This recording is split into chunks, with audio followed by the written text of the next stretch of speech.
Good morning, everybody. Welcome to the October Maryland Higher Education Commission meeting. My name is Cassie Motz. I'm a commissioner, chair of the commission, and I'm joined by two of my fellow commissioners in person, Commissioner Warmack and Commissioner Thompson. We have several commissioners online joining us, Commissioner Bands, Commissioner Burnham, Commissioner Dukes, Commissioner Howe, Commissioner Serrano. I know others will be joining, but we do have a quorum of 7, and we have a long day ahead of us, so we'll go ahead and get started. Thank you to my fellow commissioners for being on the phone or the Zoom, and thank you to the many people in the audience representing our state's fine institutions of higher education for being here today. I think we will, before we dive into the budget presentations, we will just allow a moment for remarks. I'm going to cede my time to the secretary in the interest of time. Dr. Rai. Good morning, and thank you, Chair Martz. I'd like to welcome everyone to Commission meeting today. Our agenda is pretty ambitious. We are going to talk about budget. During that process, we will also hear all the wonderful student success efforts that are happening at our institutions of higher education. We will also have a couple of items from our academic affairs unit that will be mission statement review timeline and also workforce need analysis. So in the interest of time, Chair Martz, let's get started. Wonderful. And I understand there are no public comments. Is that correct, Ms. Ng? Okay. Hearing none, we will move forward. We have minutes for our approval from the July 24th meeting. Is there a motion from the commission to approve the minutes? So moved. Any second? Second. Second. All those in favor? Aye. Aye. Aye. Any nays or abstentions? All right, the ayes have it. Thank you very much. Turn it over to Mr. Jeffrey Newman, who leads the MHEC's Department of Finance Administration, and we will start our budget hearings. Commissioners, Mr. Secretary, as was mentioned, today is the meeting where each segment of higher education will come and talk to you about their hopeful plans for the fiscal 2026 budget. In so doing, they're going to talk about how their plans line up with the goals of the Maryland State Plan for Post-Secondary Education. But also, we gave you all the opportunity to ask several questions, and they'll be addressing those as well. Those questions include the percent of their annual budget expended on instruction, their anticipated undergraduate and graduate enrollment levels for the upcoming academic year, what measures have been implemented to monitor disparities between Black and Latino students compared to white and Asian students in terms of enrollment and graduation rates, and information on student retention, specifically current efforts at institutions to improve student retention. Then there's also a little section on loan burden for recent graduates, specifically data from exit interviews or surveys of recent graduates, efforts made to minimize loan burdens, especially for low-income first-generation students, and the average size of debt compared to students' or graduates' income. So we ask each segment to address these issues, as well as how their budget for fiscal 26 will line up with the State Plan of Education. And in order to move things along, I will hand it over to the first presenter, Madam Chair. Wonderful. Thank you, Mr. Newman. Yep. Our first institution is Baltimore City Community College, and I see Dr. McCurdy in the audience. Welcome. Please feel free to join us.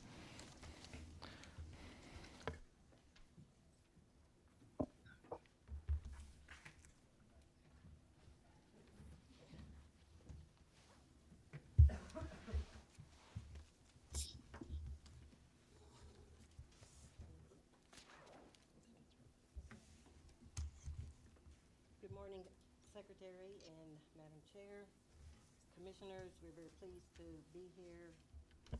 There, you can hear me now. All right. And we do always come with a strong team so that all the details can be fully articulated as well. But we're very pleased to be here this morning. Okay.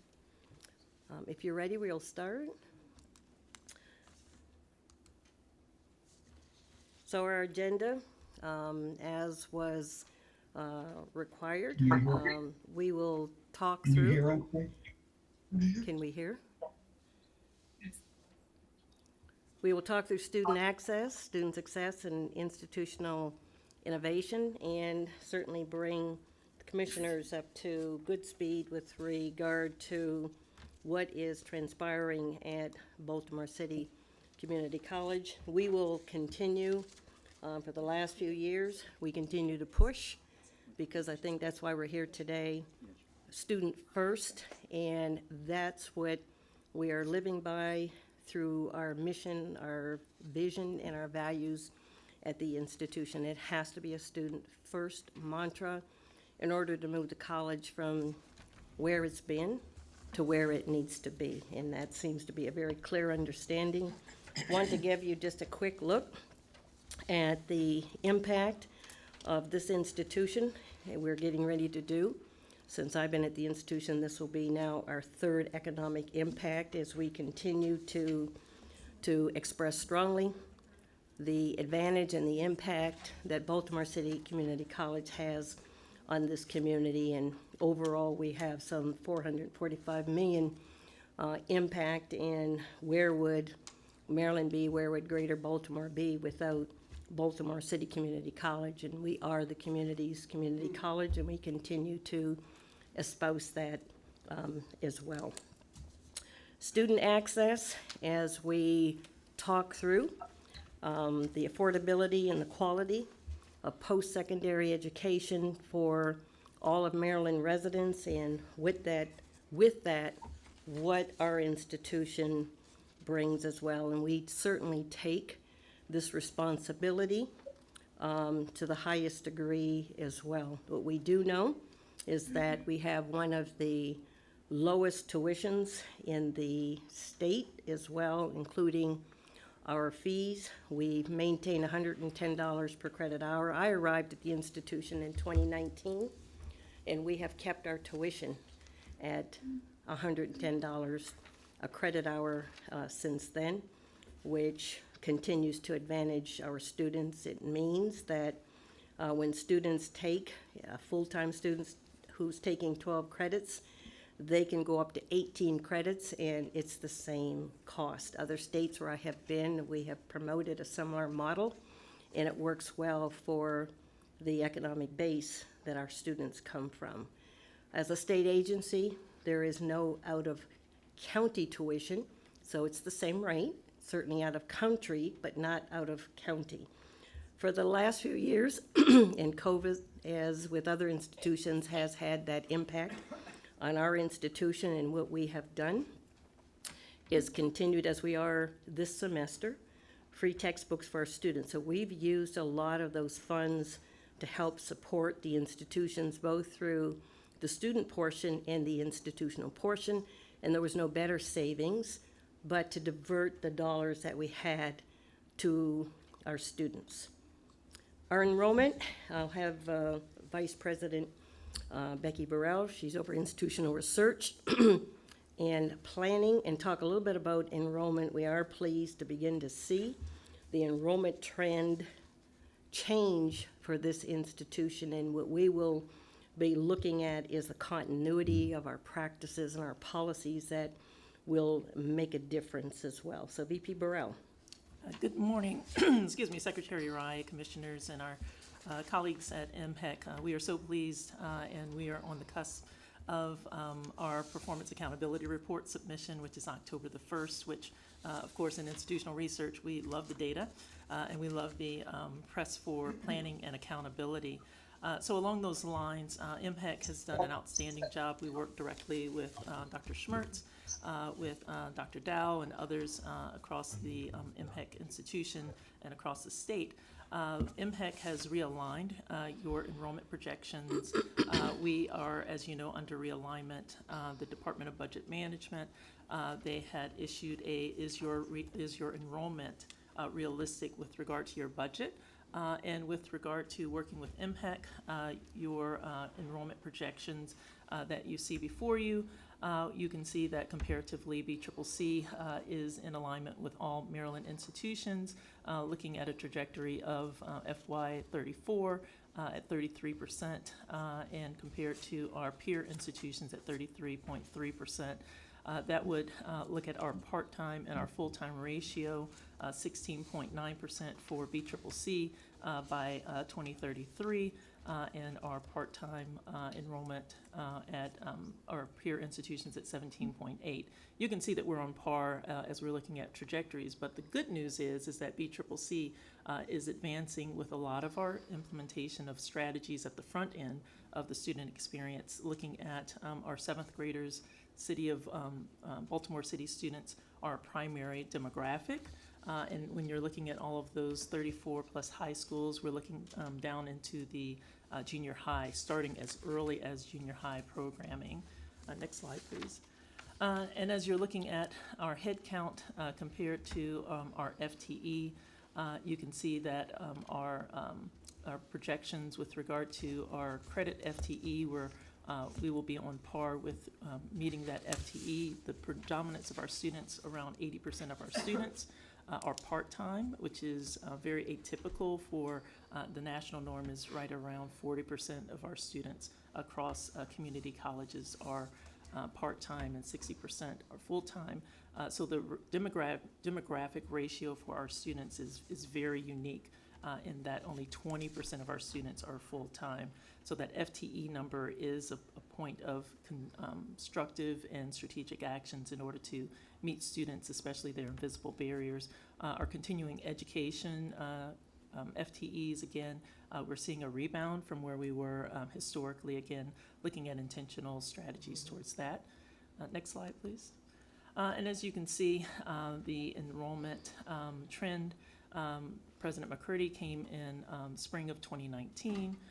We started to look at our policies that impeded students. So we implemented multiple strategies towards assessing a student coming in. So we've looked at various policies and looking at our workforce development to our non-credit to credit strategies towards improving our enrollment.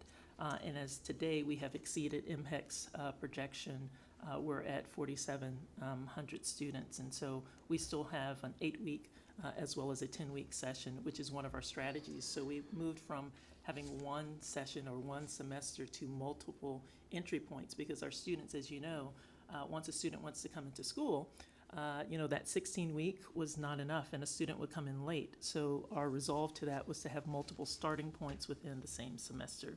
And so that seems to have been one of those strategies to build resolve. Next slide, please. One of those strategies as well, before you get to the next slide, was also changing our policy on how students remained at the institution. And so as I arrived, they only had 2 levels. So you were either in good standing or you could be put on warning. And if not, then that same semester, that next semester, you would be dismissed. And so it was very unusual to have an institution that didn't go from warning to a probation, then to a dismissal, where you're then looking at retaining students. And so we quickly brought in a policy that would help retain our students who are on probation, and that helps with the enhancement of other resources, whether it's tutoring, whether it is peer mentoring, whether it's some other supplemental instruction. But to place students at an institution and to say your first semester you were on warning, your next semester you're out, didn't make a great deal of sense as we continue to talk about access and success for our students. In addition to what President McCurdy has mentioned, some strategies around making college affordable on the workforce development side. On the credit side, we have received the funding from MHEC with regard to the FAFSA. So we're really leveraging, informing students with regard to how to keep costs low. We also do not have student loans, so the Commission has asked with regard to student loan debt We don't have student loans at BCCC and haven't had for several years, and so our students have a greater chance of leaving our institution debt-free because we don't offer that. But what we do well is provide grant assistance, one coming directly from MHEC, but also Workforce Development provides free programming through a multitude of grants. 50% of our grants at the institution come through Workforce Development, and you'll see a little bit later the demographics that we're serving with regard to that. Next slide, please. Somehow it's not advancing.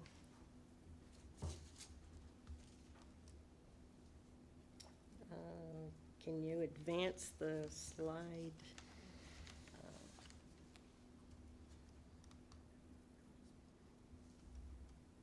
There we go. Let's go Okay. backwards. There we go. There we go. Thank you. Excellent. So financial aid literacy is a significant component. One of our strategies that has shifted this year, especially with us returning, BCCC was we were virtual for 23 months. So the 21215 zip code was one of the highest positivity COVID rates, and we had one of the lowest vaccination rates. So BCCC was unique from some of our other partners who returned summer of 2020. We did not return back on campus, our students, 23 months later, and our faculty. So with that, some of our strategies with regard to our financial aid literacy was with regard to our new student orientation. That was in some institutions commonplace. For BCCC, new student orientation had almost 800 students coming this fall. That allowed them to gain early access to financial aid literacy information. With regard to workforce development, continuing education, you can see a lot of the grants that we have in partnership with a lot of city organization, along with the Department of Labor and other points of assistance. What I'd like to express are some of the demographics that we're serving with regard to ABE, Adult Basic Education, ESL, students with or who their first language is not English, and then again, some other programs like refugee youth. Our access as well overall is we look at ensuring that equitable approach, what we have done, and this still comes under the institution's legislative mandate for realignment, that we're realigning our institutional planning priorities as well. We'll talk a little bit more about those at the end, but we're very pleased as well to say that in May, we had our Middle States visit, a very successful visit.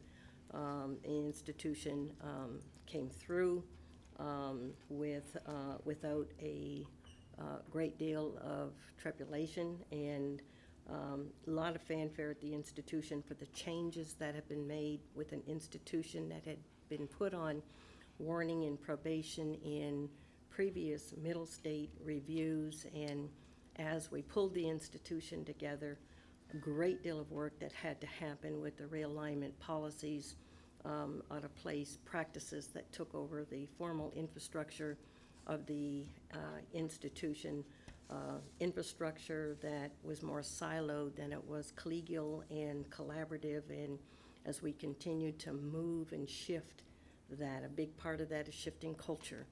A lot easier to shift your infrastructure than it is to shift the culture. A lot of that still is the planning. It's raising the expectation for people at all levels. It is changing leadership expectation and direction as well. So the realignment of our institutional and planning priorities as we look at planning at all levels, starting at the unit level and then moving up to the school levels, rolling up into the VP levels up to the full institutional level, and the integration of planning and budgeting making a tremendous difference at the institution.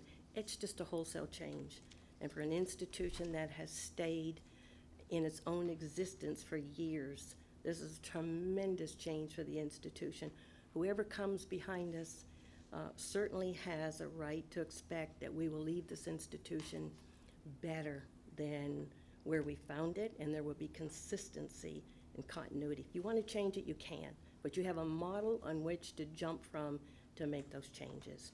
We're redesigning developmental education courses and working very closely with Baltimore City public schools as well, because that's where there's a great need. That is the base of many of the population that we serve. We know developmental math, developmental English and reading. We are also bringing forward a developmental science class as well. Let's back it up, believe that it is in line with the Maryland plan as well, so that students will have an opportunity, if they need it, to engage in developmental courses before they leave high school, so when they arrive at our doorstep, they're not sitting a year and a half taking developmental courses, can't figure out another course that they can take that would complement that course. But we're looking at backing it up now. We're getting to the final stage of developmental course redesign to put that into the high schools, work collaboratively with the high schools in order to develop what has to happen in terms of each of those courses. We expect that we will roll those courses out this semester, and hopefully they will be implemented in the spring as well. I guess it doesn't like to move, but that's okay. Or AMHEC needs some new batteries. We'll be glad to bring batteries next time we come. But it is, it's stuck. But we can go on as well. We do have it in front of us. We're gonna go on to student success. It'll change when it gets ready to change. I believe you have the hard copy in front of you. So we're moving toward, again, student success. We just came off of access. You can just roll it forward a little bit more, but as we're talking about student success, we're talking about those practices and policies that will ensure student success as well. We're talking about high-quality instruction and the impact of how we change what goes on in the classrooms as well. We're talking about curriculum mapping. We're talking about service learning. We're talking about flipped classrooms for the students so that there's opportunities for them to engage both inside the classroom and outside. We're talking about stackable credentials for non-credit and credit, a strengthened relationship between the non-credit programs at BCCC and the credit. And I know as I was arriving, there were still some bumps in the road, but the non-credit programs, well, a very clean and very positive delivery for certificates, that they should also find the way to help with stackables that will lend themselves into our many credit programs. We have now looked, coming in the, from the spring, a Center for Teaching and Learning to train faculty to utilize high-impact practices, cutting-edge technology. So much of it needed to change. We're taking to heart what happens with our program review process, with our program accreditation processes as well. VP Burrell and I sit through all of the program reviews and the accreditation site visits and so forth, and so really taking to heart what they're saying in terms of the enhancement of teaching and learning, and it has to change. One may not simply continue to teach the same way with the same information year after year, and we've had a couple of accreditation site visits where they have encouraged a change in terms of the instructional side. As we think about student success again and those policies and practices and what we're doing, early warning and intervention is severely needed at this institution, and so we're putting some final touches on some models to look at what's going to make sense for this institution in terms of an early intervention, and then what we do with that information as well.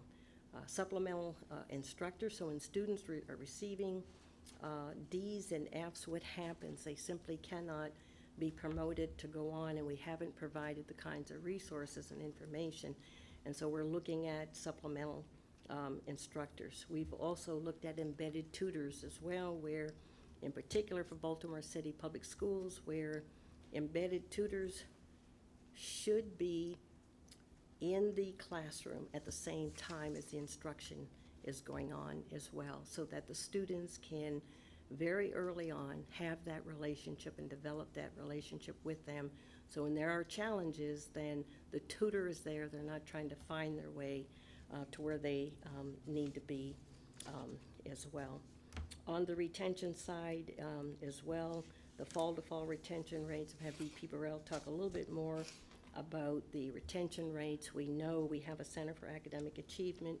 Again, that's where the embedded and the one-on-one tutoring is going on there as well, but increasing the opportunities for articulation agreements with senior institutions.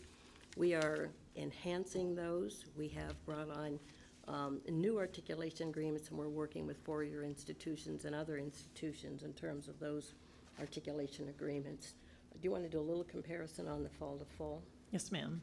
So you have the data before you with regard to specific cohorts, and the cohorts would be in students who start in the fall of 2018 and how they have persisted year to year. But you can see the cohorts that we have exerted here.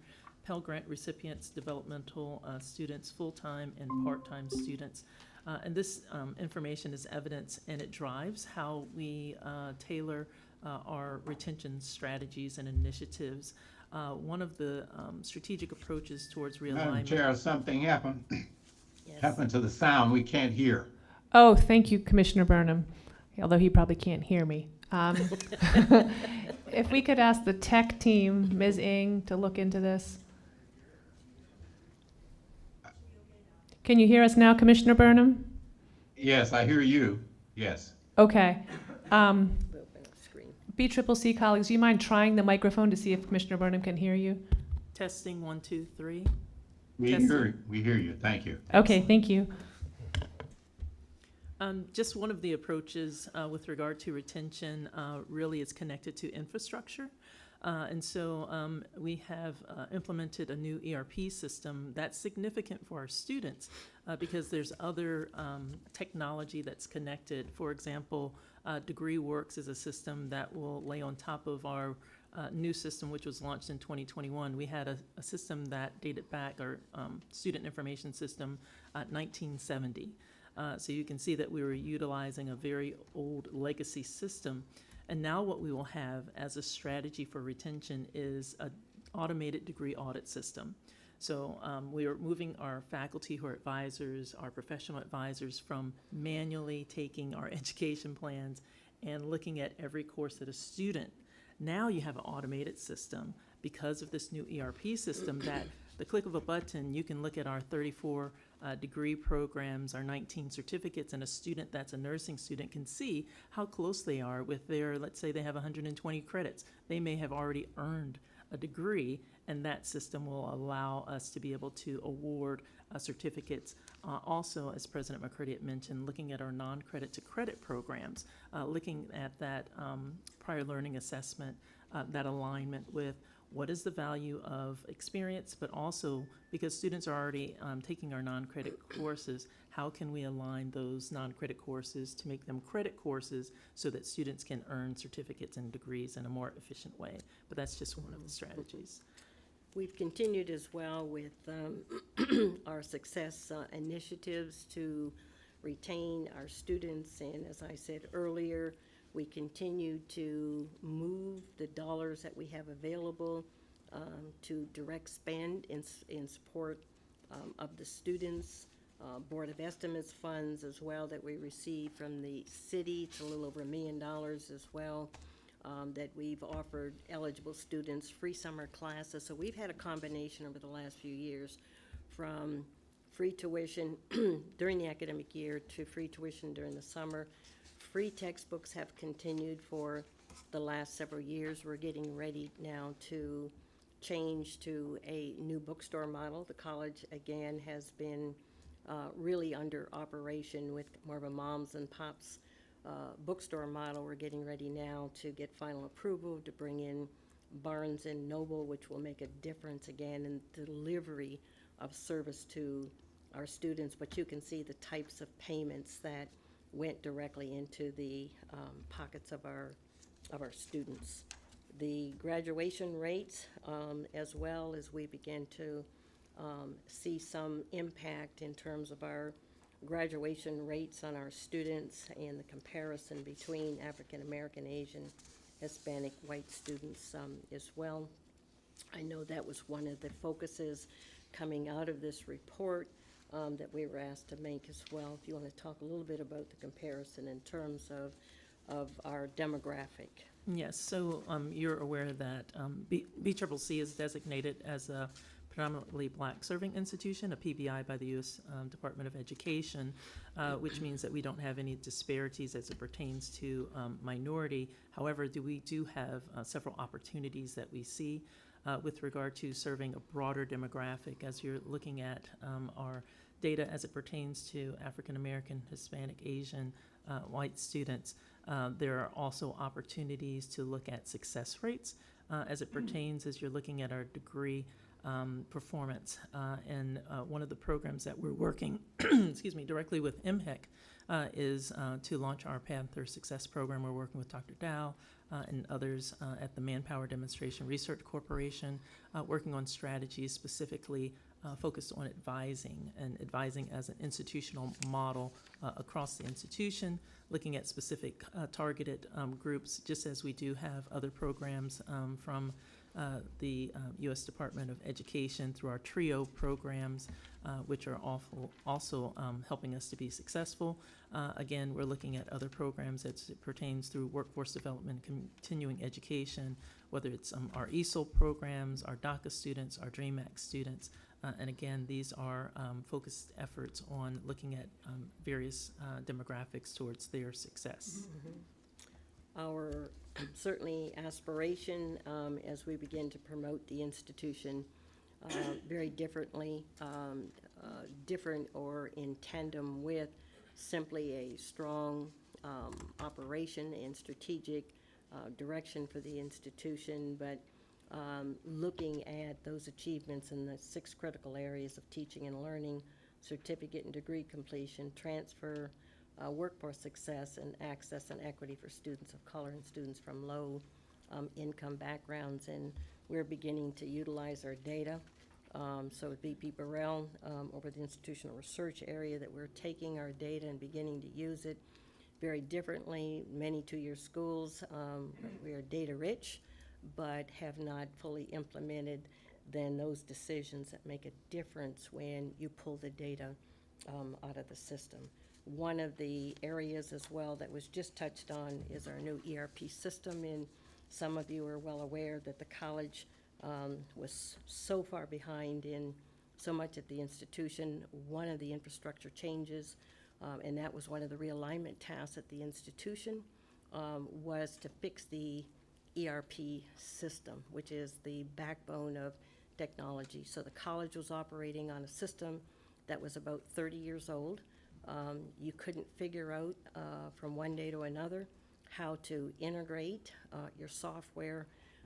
We have now moved through, and we are now a banner institution. We're going into our 3rd year of advisory services now. That is making a difference. Has it created some challenges at the college? Absolutely. In terms of the data migration, the data integration, and things coming from one system to another system.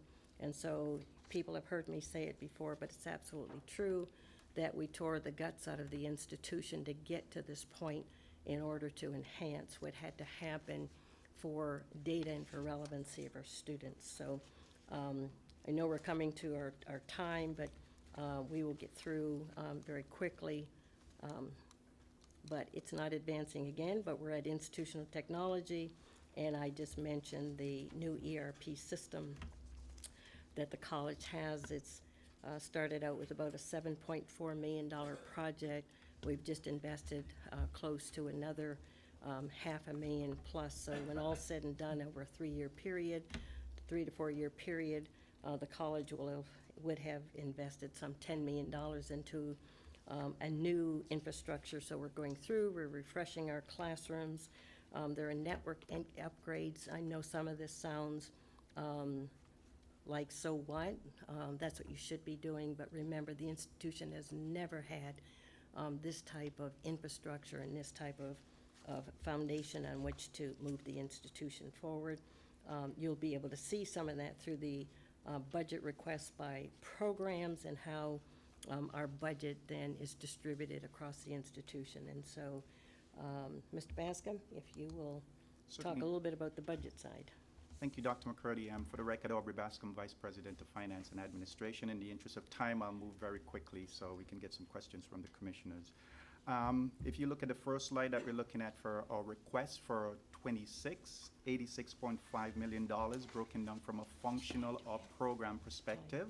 That's 28% on instructions and 25% on institutional support. 13% on scholarship and fellowship that we disperse to our students, and 8% on academic support and 8% on student services. So the big picture takeaway, $86.5 million from a functional program perspective. Most of it we're spending on instruction and institutional support. Next slide, please. Looking from a revenue perspective, Madam Chair, can I ask one question? Yes. Where is your IT infrastructure housed in this, or is it separated out as part of your IT infrastructure and capital? Is it housed in this not the operating expense? certainly anything that we mentioned before from the ERP would be part of institutional support from Okay. this viewpoint. Okay, that's why. Yes, Okay. so that's why I mentioned before It's a from huge investment. a huge investment. So that's why you can see from our perspective, we are 28% on instruction Right. and 25% on institutional support.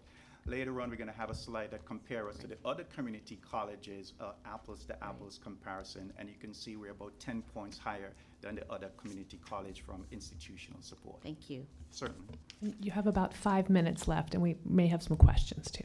Thank you. Certainly. So it will be very quick. Revenue, $86.5 million as a state agency. As a state agency, revenues and expenditures equal each other, so it's $86.5 million. Most of that revenue is split between unrestricted and restricted. 76% is unrestricted, 24% restricted, and of the unrestricted portion, most of that come from the state of Maryland. Approximately 73.4% of what we get from an unrestricted perspective come from the state of Maryland. So big picture takeaway, $86.5 million from a revenue viewpoint. 76% is from unrestricted, and most of that come from the state of Maryland. If you can I think we're having a problem with the We slide, are. so if you can follow along.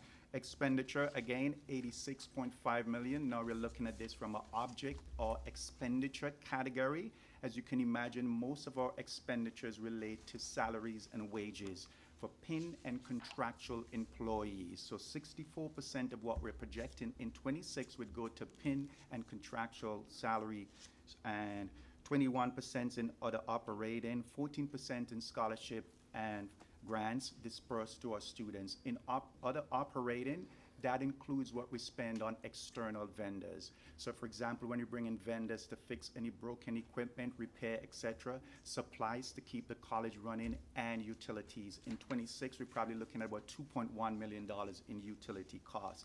Key takeaway, $86.5 million, and it's 64% on salaries and wages, so PIN and contractual employees. And this is the slide that I mentioned earlier, the comparison that shows what we're spending from an instruction perspective compared to the other community colleges. One point here is that we're making an apples to apples comparisons to the other community colleges in that we're stripping out the retirement cost that's picked up by the state for the community colleges. So earlier you saw we had 28%, so now we're at 40.1 in 22. That's about number 8. So compared to the 16 community colleges, we land somewhere in the middle of BCCC. The overall is 40.7 for 22. And for 23, we're about 11. The overall is 39.5%. So that's a difference between the two slides. Earlier, we just took our actual overall expenditures and looked at it from an instruction perspective. This, we're actually taking out the retirement costs that's picked up to the state of Maryland. And as I mentioned before, we have about 10 percentage points higher for institutional support because we have a lot of legacy support that the president talks about from a projects perspective. And now we're going to get into some of those capital projects. We're going to deferred maintenance, and we will wrap this up in just a couple of minutes. We're going to deferred maintenance and capital. Mr. Thomas, who is over the facility side, if you'll talk a little bit about the deferred maintenance. Good morning, Michael Thomas, Vice President, Workforce Development, Continuing Ed, and I also oversee public safety. The slide that you have in front of you is reflective of the college. We continue to have an enormous backlog in deferred maintenance as well as energy-related and infrastructure upgrades that are necessary to modernize the campus. And so that's what this slide represents, our attempt to achieve that. We didn't add any new projects that were not submitted last year. These are projects that were submitted last year that weren't funded, that we've resubmitted for funding. And one of the innovative things that we did was we bundled a lot of our energy efficiencies projects in our efforts towards meeting the governor's new energy goals of net zero. We have other information that would show that the college had close to a 20-year period without having deferred maintenance dollars that had been poured into the institution. And so the catch-up now is tremendous with buildings that consistently fail. And so the high cost and the high need and the high requests will continue to come as we look at making these changes to impact the quality of working life on our faculty and staff, and most importantly, on our students. And as President McCurdy just said, the big piece and the takeaway from that is in 2019, we had a facilities assessment done by an independent party. They determined that a total cost of over $41 million was needed to address all of our deferred maintenance deficiencies, and that this would need to occur over a 10-year period. So as we're working with that Sightlines document to complete those projects, that's all we're requesting. We haven't added anything new that has not been previously requested through the state. For the Bard building, we're happy to report the Bard building is down. The building has been taken down. We're down the ground. The soil is being tested. The next phase is to roll outside, put trees out, and then we'll have our temporary park, if you will, or our green space for college use and community use by request. So we're anticipating that that project will be done mid to end October, depending on weather. Last slide is on strategic plan alignment, and we're very pleased that the college is aligning its strategic plan with the MHEC plans, with the Maryland plan, the governor's plan, as well as we move forward. This was a staple piece when we came through the Middle States site visit as well. We did utilize and integrate the realignment plan. I know there were a few on the commissioner's side who may have worked with the college way back in 17, 18 to identify and address the realignments that needed to happen at the college. And one of the big realignments was that the college would have to develop a strategic plan for the institution, and that was folded into the realignment plans. We're now clearly moving through the framework for a 24-29 strategic plan, and we expect to take that to the board this semester as well. So we'll close there and ask if there are questions that we can respond to. Thank you, President McCurdy. Any questions from my fellow commissioners? Yes. Hello, can you hear me? Okay, so on your slide that says student success and graduation, I remember that you said that you guys are a PBI, predominantly Black institution, but I wonder why they are the lowest for the earned associate degrees. Is there any plan to increase that? Because like a lot of the people that attend, they are Black, but they're not graduating. Do you guys have infrastructure to increase this? Thank you. Yeah, go ahead. That's a fantastic question, and that's why we look at the data, right? So that we can look at strategies. We know that as the college is the city's community college, our working relationship with city schools is essential. Right along the line, when the state launched the Maryland Promise Scholarship, BCCC was launching the Mayor's Scholars Program, which was specific to working with the mayor's office. That program is in its 6th year. The genesis of that was exactly the data that you're looking at, so that we can focus intentional programs, which is why earlier I was speaking to we're working with high school students right now, right? Dual enrollment, looking at our developmental education courses. When we look at the data, it also speaks to African Americans scoring low or taking more developmental education courses as well. So the intentionality of embedding tutors in courses, working more closely with city schools in order to provide programming, but also working backwards into the junior high schools with city schools. So when you're looking at opportunities to increase that demographic, males is another demographic, so African American males. So what programs can we offer that may stimulate quick attainment of certificates, but also put them from either being unemployed or underemployed to gainfully employed. So we're definitely looking at the data as it pertains to that, and I think that some of those initiatives that we're looking at working specifically with city schools will help to remediate that. We also have a GED program through our workforce development continuing education. So sometimes, and you don't have to have a degree or a high school diploma in order to attend a community college. You have to have that in order to receive financial aid. But again, being able to reach people where they are is what community colleges do extremely well, which is why I wanted to work at a community college, right?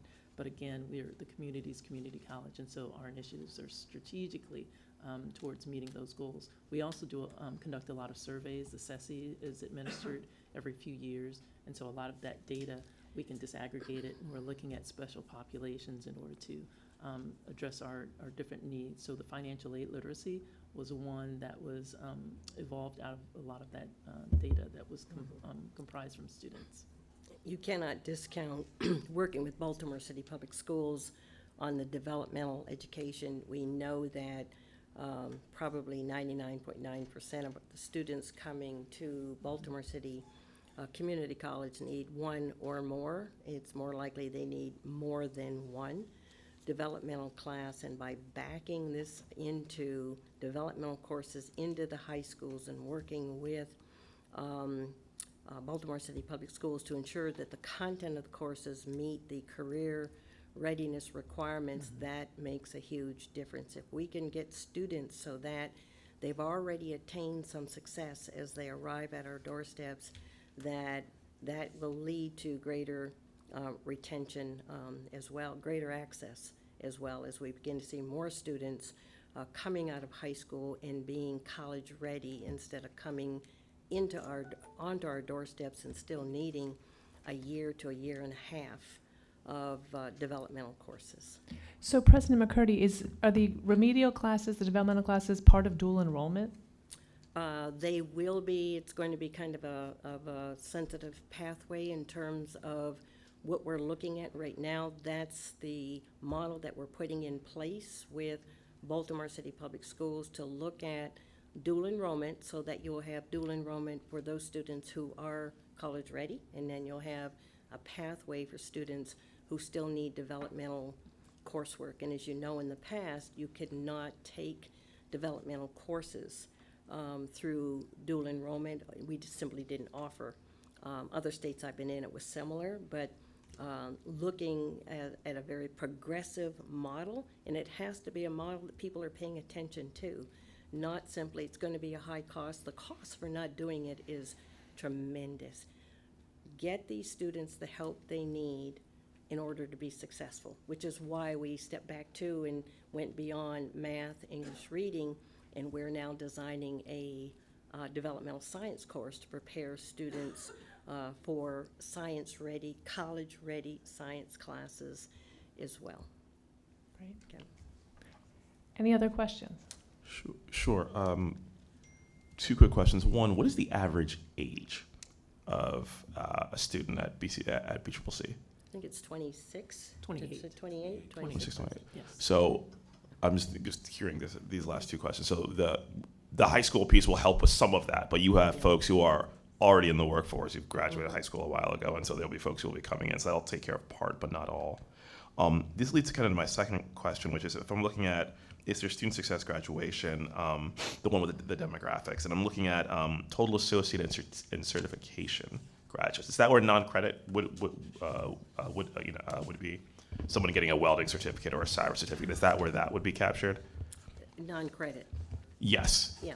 Okay, that was the one. So curious if initiatives around increasing that completion, because as we think about the goals that the governor has put forward around workforce alignment, that's going to be a critical piece of that. So I'm curious, just particularly around non-credit, where in the budget that might be reflected in terms of particular initiatives. So part of the non-credit initiatives is, we work with our partners. For instance, we have community partners where we're upscaling employment, or we're helping those who are coming into employment for the first time. So a lot of the work that we're doing is community-based. We have our students our staff go out into the community. We bring partners back to the college. We let folks know that we're capable of doing what we call customized training, where we meet with an organization such as Johns Hopkins. They have CNA GNAs. They want to convert those CNA GNAs to patient care technicians. And so we customize a plan to include curriculum to work with that population to ensure that they're successful. And so a lot of our work is centered around partnerships, around our marketing ability, but most importantly, by getting out into the community to let folks know that we have tuition-free training that leads to employment for them. And when we say lead to employment, we have a career center whose sole responsibility is to ensure that the students that we're training, that once they complete their training, to include their industry certification. And in most of our pathways, they're stackable credentials. They're 2 or 3 credentials that they earn by going through our programs. Once they earn those credentials, we ensure that we work with them on how to complete your resume, on how to interview, how to dress for an interview. And then we actually go out with employers to recommend, here are our students, this is what we're telling you that we've done with them. These students are ready for the workplace. And we'd like for you to hire them and interview them. And the students that they do hire, we stay with them for up to 2 years, because we always say anybody can get a job, but retaining a job sometimes is a bigger issue. And so part of that is working with the student and working with the employer to make sure that that person stays employed as well. Thank you. This was an excellent presentation. We're already 10 minutes behind, and I'm very mindful of the time. So thank you very much for a very thoughtful presentation. Thank you so much. We've come a long way. We still have a long way to go, but we're pleased with the progress, and we hope the state, we couldn't have done it without the help and the support of the state, and MHEC has continued to help us lead this way. Thank you. Thank you. I will also add my note of thanks, special appreciation on many efforts. I see you are exceeding our enrollment projections. Whenever you do that, please know our feelings are never hurt on that. Thank you so much. Thank you. Next up is the University System of Maryland. So to try to get us back on track, ladies, I'm going to ask that you do a presentation for 30 minutes, and then we'll ask questions. The entire University System of Maryland budget in 30 minutes. You can assume that we have read the slides and we have them in front of us, hit the highlights. Commissioners always ask a lot of good questions. So, thank you. Thank you. We know our mission now. I want to thank Secretary Rye, Chairwoman Motz, and the entire commission. I bring greetings from Chancellor Perman. We're going to double team this today, which is new for us. We have Senior Vice Chancellor of Academic and Student Affairs, Dr. Allison Rinn, to my right. I am Senior Vice Chancellor for Admin and Finance, Ellen Herbst. I will forego introducing the rest of the team, but we will call on them if need be to answer your questions. We're going to go through first how what we're doing relates, the goal alignment with the state priorities, and then work through the budget responses specifically around answering your questions. So Slide 3, thank you. So you saw this chart last year, and I'm not going to go through it in detail, but I want to highlight just a few things. This is our attempt to show how the USM strategic plan, which was approved by the board in June 2022, aligns well with both the MHEC state post-secondary plan and the Moore administration state plan. I'm not going to, again, spend a lot of time on it. I will say that we benefited greatly from being able to participate in the early draft discussions with MHEC of the state plan. The MHEC plan was approved about a week after the USM plan was approved by the Board of Regents, and we were very deliberate in including all the input from what we were hearing from MHEC to ensure that we were aligned. Including, I'll just name a few, demographics and the projected decline in K through 12 enrollments and how that would affect higher education, the need for changing student support needs and expectations, including financial need, and how best to ensure that the knowledge and skills our graduates receive align with and support the state's economy. I'm going to skip through a lot of what I was going to say. Couple of highlighted numbers. One of the priorities is setting Maryland students up for success. That's Moore administration priority 2. We graduate more than 1,500 new K through 12 teachers annually. We enroll more than 9,000 Maryland community college transfers a year. And we provide more than $220 million a year in institutional financial aid to undergraduate students. And more importantly, our strategic plan calls for us to do more of all of that. Again, I'm skipping through quite a bit. The other thing I would highlight, I think, before turning it over to my colleague, is the area of research and technology transfer. So about $1.4 billion in research expenditures, mainly coming from the federal and nonprofit sources outside of Maryland. About half of that were areas that were identified both nationally and through the Moore administration as priorities, like life sciences, AI, energy, engineering, and information technology. Our faculty issues more than 100 patents and executes 45 patent and license agreements annually, and we have critically helped start up 180 new businesses in Maryland. At the same time, producing almost 27,000 bachelor's degrees annually and 11,000 plus STEM and healthcare bachelor's degrees. And I will note that those numbers, about a third of the 27,000 bachelor's degrees and about 30% of the 11,300 STEM degrees went to underrepresented minority students. I think I am just going to skip over everything else I was about to say and go right to Dr. Rinn. And I'm done now, it looks like. So here we go. That worked really well for me. We'll back up. Slide 5. So while you're backing up, can I ask a question? You said something about a number of teachers who graduate. Can you repeat that again? 1,500 new K through 12 teachers annually. Thank you. Sure. Okay, we're back. Here on we track. are. We're Okay. back. Thank you. It's great to see everybody today. I too will move fairly quickly and skim through my notes, but we have details as questions come up. The USM educates 167,000 students annually, and again, this is 72% of the total enrollment of Maryland's four-year degree institutions. And again, Ellen talked a little bit about the number of degrees we award annually. The 43,000 degrees we do award account for 80% of all bachelor's degrees awarded in the state, 53% of master's, and 55% of all doctoral degrees, and 83% of all professional degrees.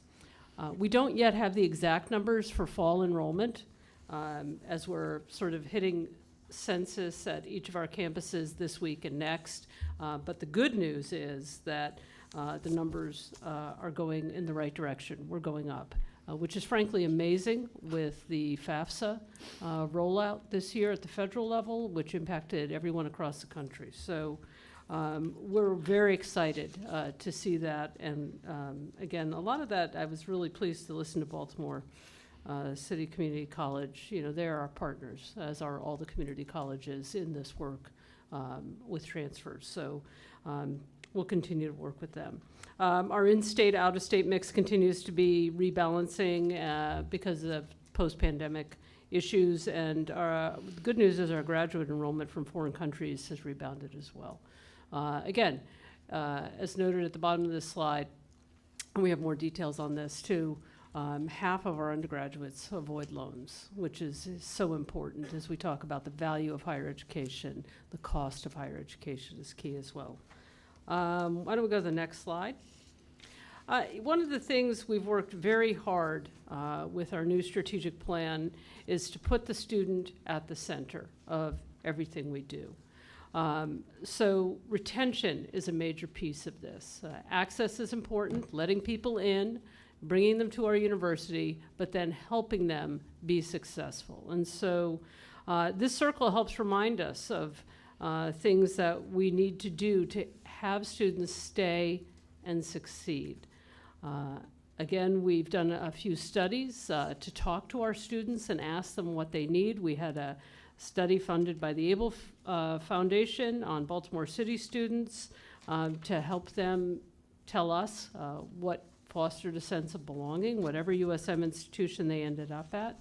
And most recently, we received a $4 million grant from the U.S. Department of Education to help our institutions enhance student success through their sense of belonging. And that is a peer mentoring program we're developing at each of our institutions to support advising, coaching, and support programs. So again, our universities do these efforts in different ways depending on the type of institution they are and the percentages of undergraduate, graduate students they have. So we'll talk more about this as we move forward.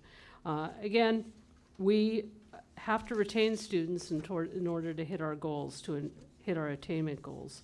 We use advanced technologies in order to do this, to send early alerts to advisors, early alerts to students, to keep people on track. We have supported the transfer success through the ArtSys platform, which provides us a way to help students see what courses they're required to take for different programs. And it's a work in progress, but it's getting better every day. And we're developing and scaling innovative pathways for new educational opportunities and credentials. So we're talking with our institutions beyond providing bachelor's, master's, and doctoral degrees. What are the kinds of credentials of value that our students want? Our students are telling this, and how can we work with them to offer them these kinds of credentials, and how can we work with our institutions to figure out ways to build those into degree programs? And so this is work that is ongoing. Next slide. At the center of all of this is equity. This is all meaningless unless we provide opportunities for everyone. And so we are trying to focus on equity related to the state plan in STEM fields, because we want to ensure that students have opportunities in fields that will provide meaningful, high-paying careers. We are working to ensure that we access underserved regions of the state as well as underserved populations. We stretch from the far west in Frostburg down to University of Maryland Eastern Shore. And our regional higher education centers bring us down into southern Maryland as well as out to the west in Hagerstown. And we're working very closely with our regional higher education centers to innovate and to connect to the workforce. And we have a lot of work going on there. And we're very excited about our regional higher education centers. And we're dispersing a lot of aid. Again, Senior Vice Chancellor Hurst can talk more deliberately about the money piece of this, but we want to ensure that students are getting the kind of money they need. We appreciate MHEC's distribution of aid this year in, again, incredibly challenging times. We know Al Dorset has been a great partner to us in all of this work. And finally, we want to strengthen and expand the capacity of our HBCUs. It is a privilege to have 3 HBCUs in our system. And we are fully supportive of the work they do, and they provide partnership with the community. They help our other institutions improve equity as well. So we collect a lot of data, and Again, we display a lot of our data publicly on our IRIS database system, that if you don't have the link to that, we can make sure you get that. And so we are able to share information with our institutions and with staff at the system office to ensure that we're doing all of this work. All right, so success. What does success look like? Again, the institutions are addressing a lot of these factors, and we need to work together. We're bringing new students in, and I'll talk in a little bit about concerns about who will our students be in the future. We have new students, different students, and as my colleagues at BCCC addressed, students that are differently prepared than in the past. And we need to engage with them, work with them, and support them as they come to our institutions. And like BCCC, not wait until they get there. Go back, work with our community colleges, work with our high schools, work with our middle schools in order to do whatever is needed to bring the students to us and support them. Again, we want our students to be active and engaged citizens. This has always been crucial. It feels never more crucial this year. We are talking to our students constantly about civic engagement, being registered to vote, and voting. We're not telling them who to vote for. We are asking them to vote. And our students are doing great work in this area. And so we're very excited about this. A lot of this aligns with the Moore-Miller plan for higher education. We are also following closely the Maryland Blueprint for Education, which is very important for us. We produce so many teachers, as Secretary Rye asked about. And as part of this work, as you can see on this chart, mental health is a big issue for students, faculty as well, staff. So we ensure that we have supports. We have disability access services, but we're also talking about facilitation of on-ramps and off-ramps. What does it mean when a student says they need to take a semester off? How do we make sure that they're able to come back to us, that there's not a breakdown, that they don't leave for a short period of time and then can't figure out how to get back to us? So we're doing this work. Again, we're doing it differently because, as you know, we have such diversity in our types of institutions. But it is something we talk about centrally. Next slide, please. In terms of numbers on diversity, the broad goal is to raise the profile of our 3 HBCUs, and they're doing great work on their own, but we're here to support them. We also have 3 designated minority serving institutions. University of Baltimore is also a primarily black institution. We have UMBC and the University of Maryland Global Campus as well. And so we're working, again, the University of Maryland Global Campus gives us the opportunity to have an outreach throughout the world and to be supportive of our military, which are our key elements as well. Our HBCUs, it's an exciting time in some ways for them to be able to reach outside of Maryland, across the nation. 2 of our HBCUs are providing in-state tuition for students who come to us from states that don't have HBCUs to have that important experience at an HBCU. UMES is doing great work in garnering research dollars, as well as philanthropic dollars, and as you know, they are working towards the opening of a veterinary school, which is really an important step for the state. Next slide.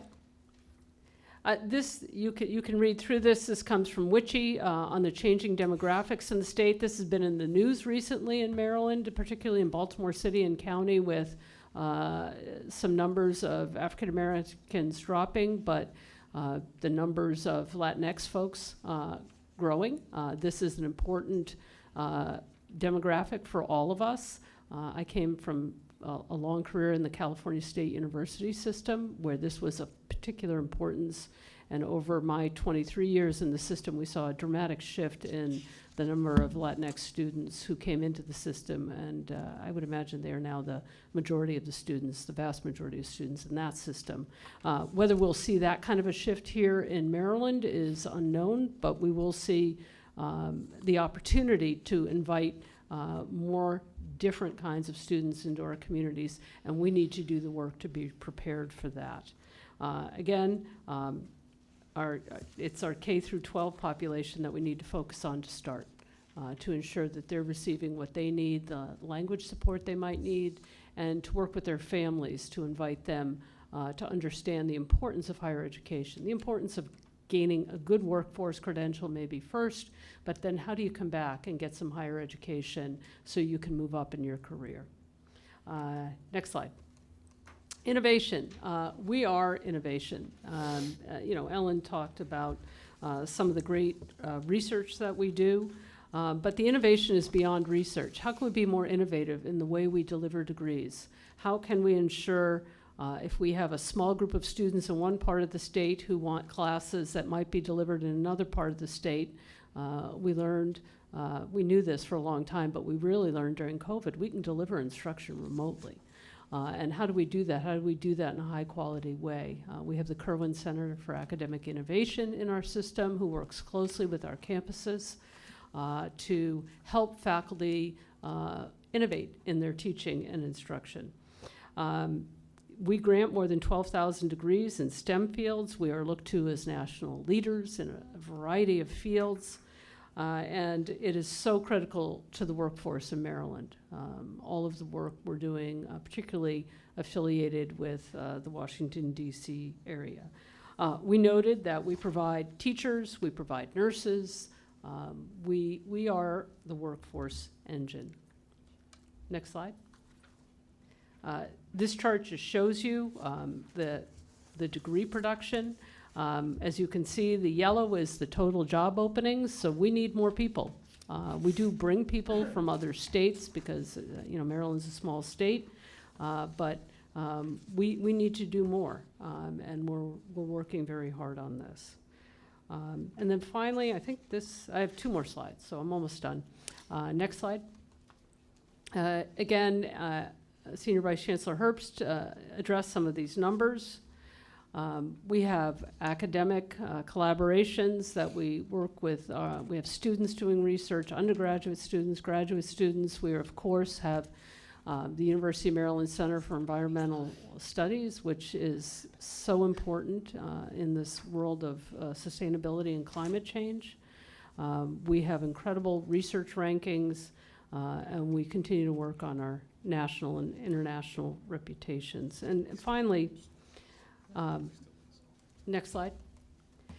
Research is a driver. And, one of the questions we're asked, and our faculty certainly ask us, should college be only about getting a job? And perhaps not, but increasingly, students and their families come to us wanting to know what kind of careers they can get by coming to college. And we need students in these STEM fields. We need students in other fields as well. We need students with humanities education, with liberal arts educations to be part of our community as well. So the research we're conducting actually fuels what we teach. We have world-class faculty, and we graduate students who are ready for the workforce of the future. So I'm going to stop there and pass it over to Ellen, who has data on retention and some of our other academic excellence, and then she'll also talk about the budget. Thank you. Thank you, and I realize I have 10 minutes, so this is going to be the lightning round. We already talked about a lot of these numbers. I would encourage everyone, in our appendix, we have a number of links. We have long held accountability and transparency to the public to be one of our values. We have a wealth of data available publicly on our website, and we give you the links in the appendix, and that'll save us time here. I think one of the things we haven't mentioned yet is our retention rate. We have an 84% retention rate, and when we track the success of all students, freshmen, Maryland Community College transfers, other transfers, and students who are admitted in the spring who don't often get counted in numbers that start with the fall.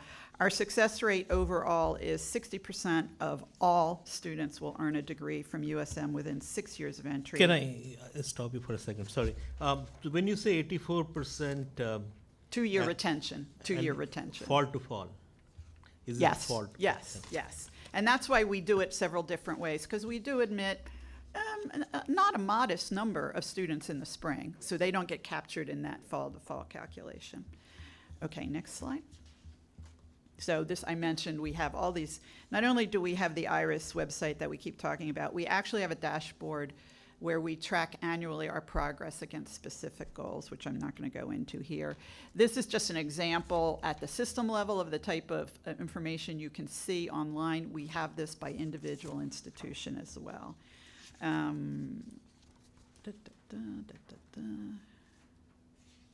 Okay, I think we should go on for the sake of time. Okay, now money. Like BCCC, we love our pie charts. So this is just an overall where the money comes from. You can see that 31% of our total budget sources are the appropriations we receive from the state, which we are very grateful for. Tuition's about 25%, almost matched by restricted funds, grants, contracts, a huge part. And then auxiliary services, think of housing and so forth. We go to the next slide. Uses, we have 2 uses charts in the deck. One is just kind of what we call the natural category, salaries and wages, not surprising, higher ed. Most of our money goes to salary and wages and contractual services. I'm going to move on. Here's a one that you asked us to talk about, and this is by function. So if you look at 46% of all dollars spent are in the instruction area, with another 26% on research and public service. To the earlier question, Commissioner Warmack asked, hello, Janet, about where IT is. In the system, IT is in the category that it's supporting. So if there's academic IT, it would be in the instructional part. Operational IT is in the institutional support. So what percent is on instruction? Out of the 46%, we'll probably have to get back to you on that. We count all of this as part of instruction, obviously, since student support academically is part of them being successful. Yeah, the question is on instruction alone. Okay. So not what percent of 46%, but what percent of 100%. Total. Yeah, well, I'll have to get back to you on that. Thank you. Okay. Next slide. This is a slide we've used for years. It just gives you in one place a couple of pieces of data that are usually asked about. I've mentioned the appropriation. We've talked in the past about how our cost of attendance has become more and more competitive in the United States. This number used to be in the top 10. It is now, it varies 19, 20, or 21st amongst 50, highest to lowest. You see our head count, and again, this is coming out of 25. We'll update this when when the fall census is complete. And the positions are the authorized positions.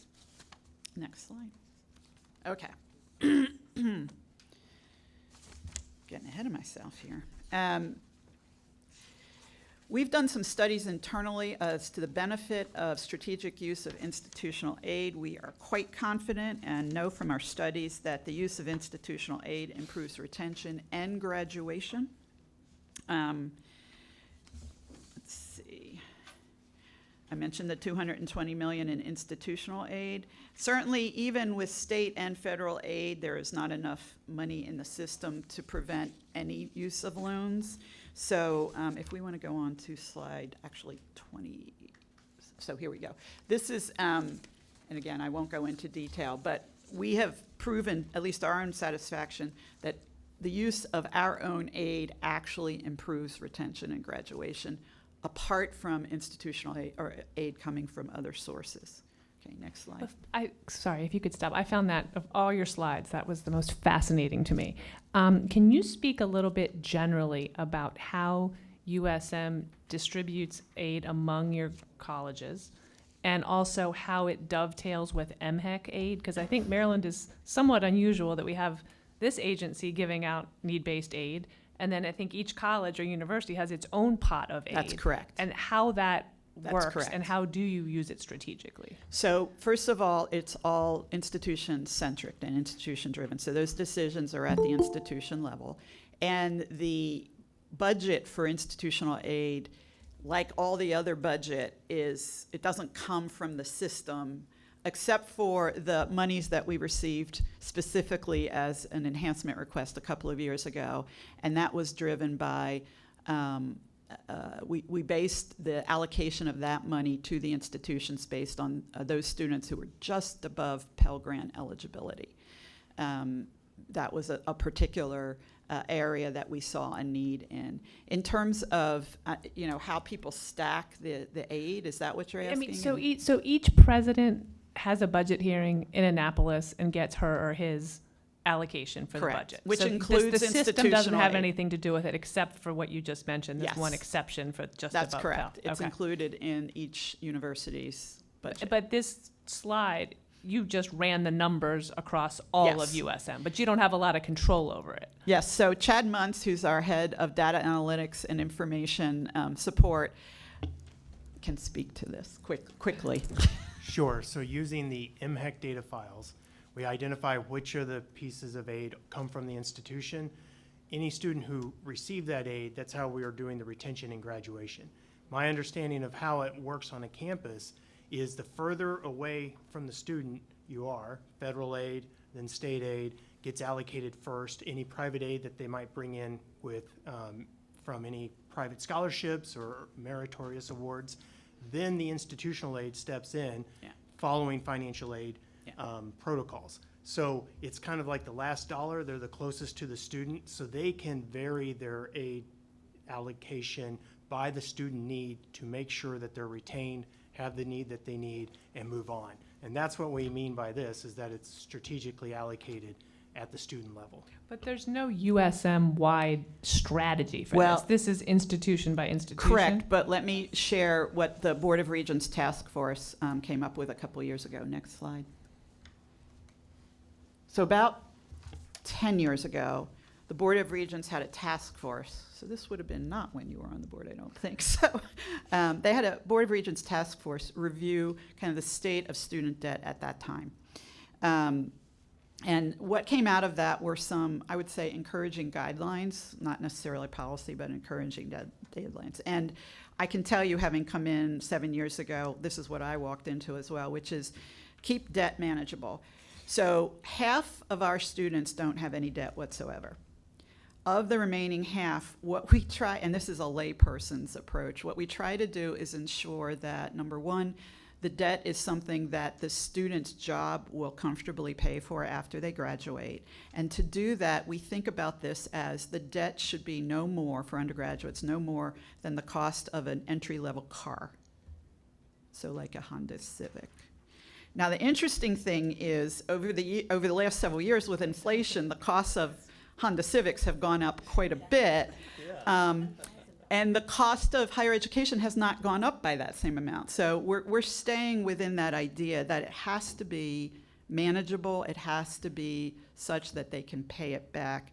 And another guideline was we strive to protect the most vulnerable students and families, and that's why you'll see a lot of focus on Pell and just above Pell eligible students.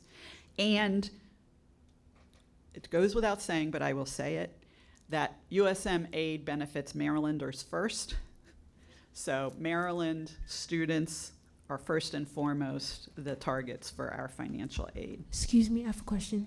So you said 50% of your students are debt-free. Do you know the percentage, like how it goes from institution to institution? We can get that for you. And also, I have a question on page, you talked about operating budgets uses by functions. Do you have a particular percentage of that budget that is actually allocated to scholarships? Do you know that? Sorry. Yeah, it's not in that pie, but go ahead, Chad. Yeah. I mean, yes, so it'd be included in the total instructional piece overall with iPads. We're following the iPads definition. So some of that information, some of that data and money is allocated there. The other piece I will say is part of our budget process every year. When the institutions propose, if they have to propose a tuition increase, they do allocate a certain amount of that increase to go into the institutional aid bucket. So it's constantly ensuring that students are held, the most vulnerable students are held don't have as increase in student debt. I mean, we're trying to make sure we're protecting them. Yeah. So I want to point out that slide 22, see that student aid and subsidies number? I do see. That's the number. And Secretary Rye, our fabulous Associate Vice Chancellor for Budget, has picked up on the percentage for instruction. It's 25%. This right here. 25% of the pie. Is for instruction only. And then you said that you would be able to provide, out of the 50%, which institution? Okay, thank you. Yes. I say that confidently, looking at Chad. In the interest of time, let's keep going. Senior Vice President Herbst, I just had a quick question, because I don't have my documents. HIFE, again, is the higher education. Oh, high impact, no. High impact. No, Higher Education Investment Fund. Right. Supported by the business tax, right? I'm looking at my DBM friends. Yes. Supported by business Business tax, tax. yeah. So a portion of that is, there's a formula for that, right? That comes in every year. And Yes. only so many institutions get that until you reach the maximum amount, No, right? everybody gets it, but But it is they a get a lower formula that. portion, right? Yeah, they get a Okay. portion of the, So as it I call doesn't- it, the HEAF So the key funds. is, they don't all get the same amount of Correct. pay at each institution. Correct. That is Okay. correct. Thank you. And this is, might be helpful also in terms of just some numbers on students graduating and what their debt averages are. What percentage of the total financial aid at USM goes to in-state students? That's on our dashboard. I can look it up for. Ballpark. About 80, 90%, yeah, so. Yeah, we recognize our first priority is Marylanders. Keep going. And there's, this is the debt to income statistics numbers you asked for, again, across the system. And we would have to go back if you wanted to see individual universities.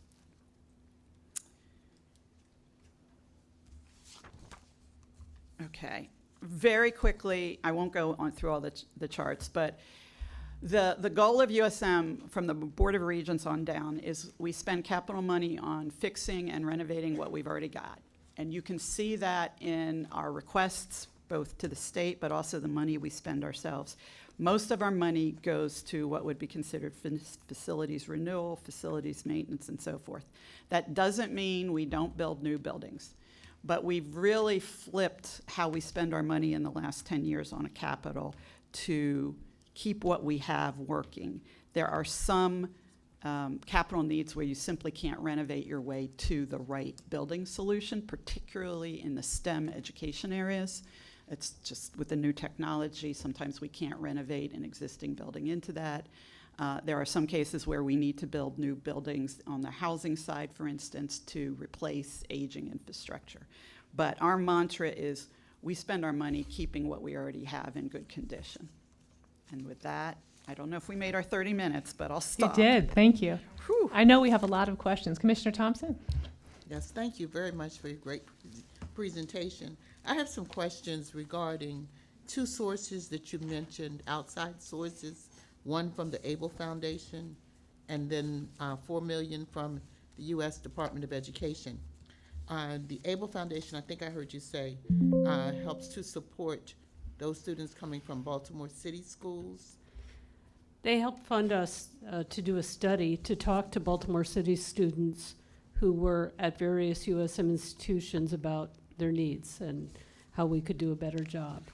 All right, and then secondly, the U.S. Department of Education. You mentioned a sense of belonging type of study. My question is, how do those two, and perhaps there are others, how are they in line with what you're already doing at the university to increase student involvement, to help them with retention issues? I just wanted to get a better sense. And then for the $4 million U.S. Department of Education grant, is that a first one and only 1 year grant, or is it a 5-year grant? It's a 4-year grant. It's a 4-year and grant. The money goes specifically to the campuses to pay students to be mentors to other students, and we train them. And then that helps the students, and it's a it's a good wage. It's not, we also receive support from a private donor as well to help bring up the money we were paying the students. And it's a 4-year grant, and as we work through what's working, we can apply for another grant after that, which will be a larger grant. Okay, so my assumption is that you had some type of peer mentoring program already. Right. So this is enhancing that, This or is, is it this something is new? enhancing it and sharing what is working at one campus with other campuses. Again, the beauty of the system is we come together in various groups, we work with each other, we talk to each other, and we figure out how to take the best practices at one institution and spread them throughout the system. So at the end of those 4 years, we'll be able to see some great improvement? We or hope we'll something- see some better new- retention, we'll see better graduation rates of students, and we'll see this as a model that we can spread throughout our universities and grow. Okay, thank you. I just want to add that, like, for that particular, at Coppin State University, I'm one of the mentors that help other students, and I can see that, like, when they see upperclassmen, like, in MHEC positions or, like, doing good things, they choose to stay. So I think that's really great. That's terrific. Wonderful, thank you. Madam Chair, may I ask a question? Yes, of course. Thank you. Vice Chancellor Hurst, greetings. It's so would good like to for you to see you, speak. sir. Good to see you. I'd like for you to speak briefly about the University System of Maryland's contribution to the overall state goals for completion by 2025. I know that overall as a state, we are a bit behind where we had hoped to be, but can you speak specifically about USM's contribution? So are you talking about the 27,000 Completion folks? goals for degrees Yeah. and certificates. So we're 55%? Go ahead, Chad. Sure. So, thank you. So yes, the commission has laid out a glide path, if you will, of what they want every segment to achieve in order for the state to be at 55%. Yeah. That included both our production Yeah. as well as internal or students or workers coming into the state, so that way the population would increase. The share that we aimed for as a system was to approach 28,000 by 2025. You can see in our data, we were at 28,000 before COVID, and we had a decrease in students. We're rebuilding. We're back over 27,000, and we are on track to continue back to that 28,000, and that's our share. Thank you. Sure. On slide, first of all, thank you for the presentation. I'm looking at slide 13 and actually really slide 15. The University of Maryland does an amazing job at making Maryland a leader in terms of R&D funding. I'm curious if we think about kind of from R&D funding all the way to commercialization, when you look at that competitively compared to some of our call them peer states, whether that be a Pennsylvania or Virginia, we don't lead as much as we would like to. That's a lovely way of saying that. So I'm curious, in our budget, where in there do we have expenditures programs to increase that? Because again, if we want to get this number, not just to look good in an absolute measure, but also competitively, we're going to probably need to do some more things than we're doing right now. So where is that in the budget, and what are some of those things? I'm going to ask you to, where is it in the budget? But let me speak to what we're doing as well. So the chancellor felt very strongly that we needed a stronger tie between research and economic development at the system level. Now, at our major research universities, we have economic development groups. We have groups that work on tech transfer, et cetera, et cetera. Can we do better? Absolutely, and we must, because Maryland is not where it should be with its competitor states. But what the chancellor did was, at the system level, create a vice chancellor level job that is literally, the title is Research and Economic Development. And so in addition to, a couple of the goals there are to make it easier for all of our universities who are engaging in research to do the pre and post grant administration more effectively and frankly better, by, again, spreading best practices, but also potentially building in some support for grants administration. Importantly, a lot of the focus is going to how we get more of that research through the tech transfer pipeline and into use commercially. We're doing a lot on startup support and entrepreneurial support. Both, we have several funds throughout the system, including one at the system level that literally invests in our own startups, which is a key part of this.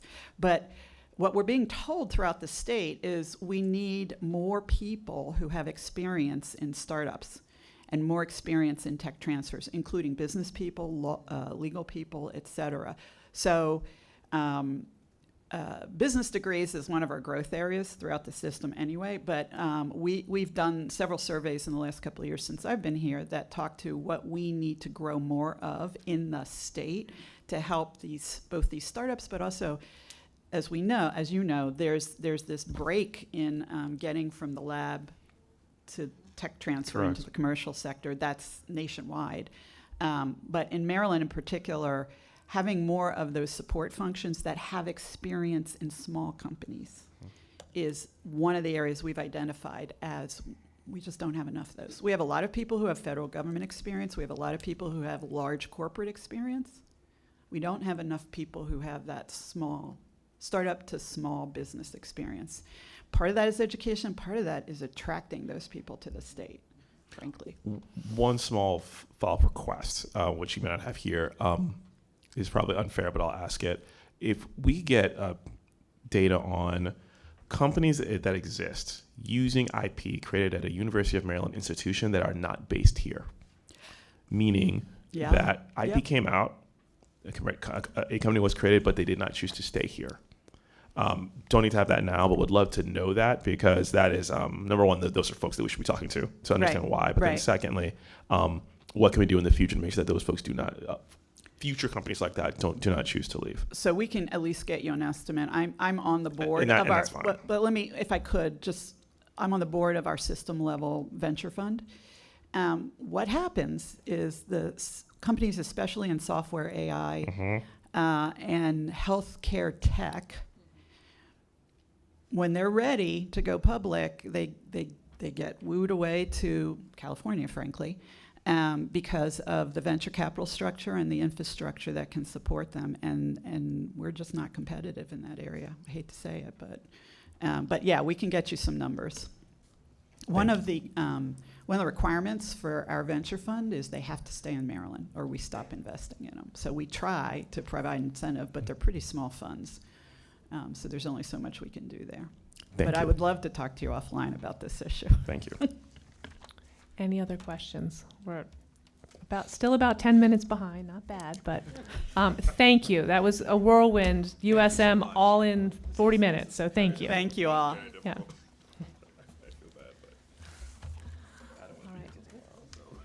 Next is St. Mary's.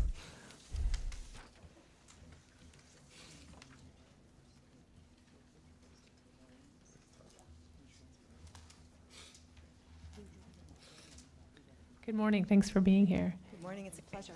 If you could shoot to speak for about 30 minutes, and then we'll reserve the rest for questions. We'll hit that target. Excellent. You are a slightly smaller budget than the USM. Indeed. Indeed. Okay.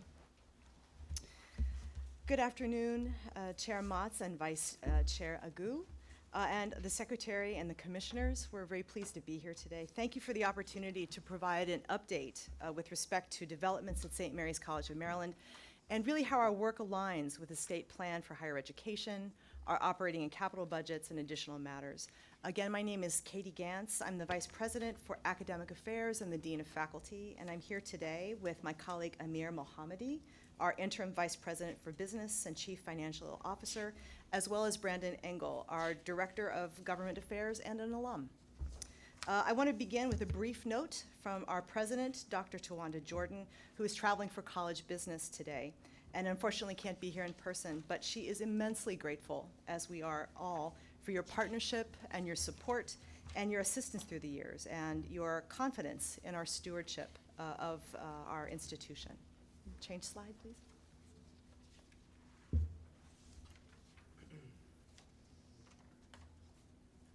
Do we change the slide?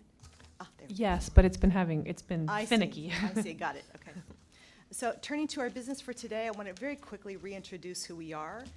St. Mary's College of Maryland was originally chartered by the General Assembly in 1840 as a finishing school for young women.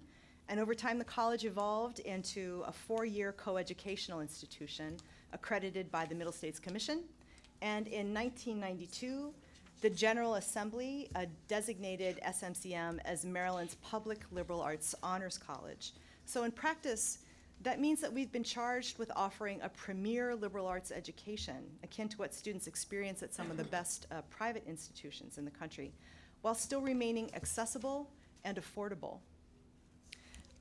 We are one of only 28 public liberal arts colleges in the United States, and we're only the first of 2 of only public honors colleges in the nation. And that means we have a natural resonance with your collective vision as commissioners, as well as for the state plan for higher education's key themes of access, success, and quality. And these themes are deeply embedded in our institutional DNA. Let's see. So broken out by numbers, the college's focus is primarily on undergraduate education.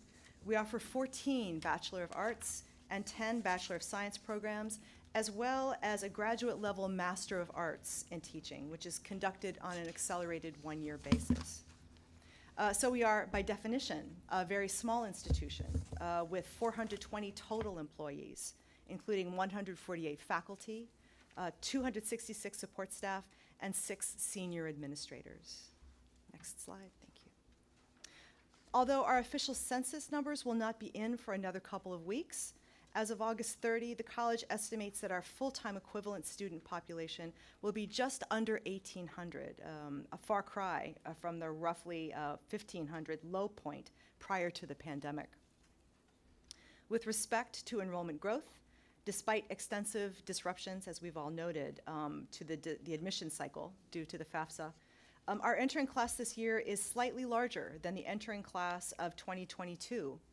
And coupled with the continued graduation of smaller classes and the matriculation of our largest class in over a decade last year, this means that our overall 1-year enrollment growth rate is 2.6%, and our 5-year enrollment growth is just over 11%.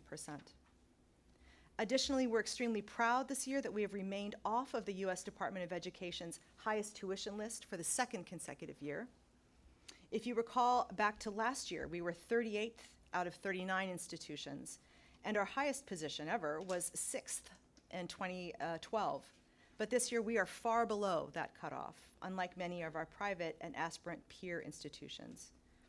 A huge contributor to this success is our institutional effort to hold tuition flat for 5 consecutive years while moderating institutional expenses.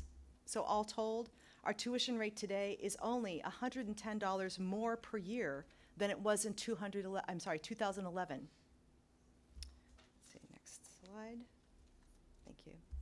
And of course, that brings us back to access, one of our 3 original themes, and access for Maryland students specifically.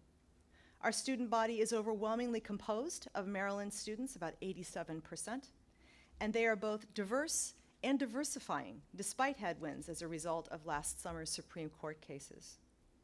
Specifically on this slide, you'll note that our percent of students of color and first-generation students have moved steadily upward over time.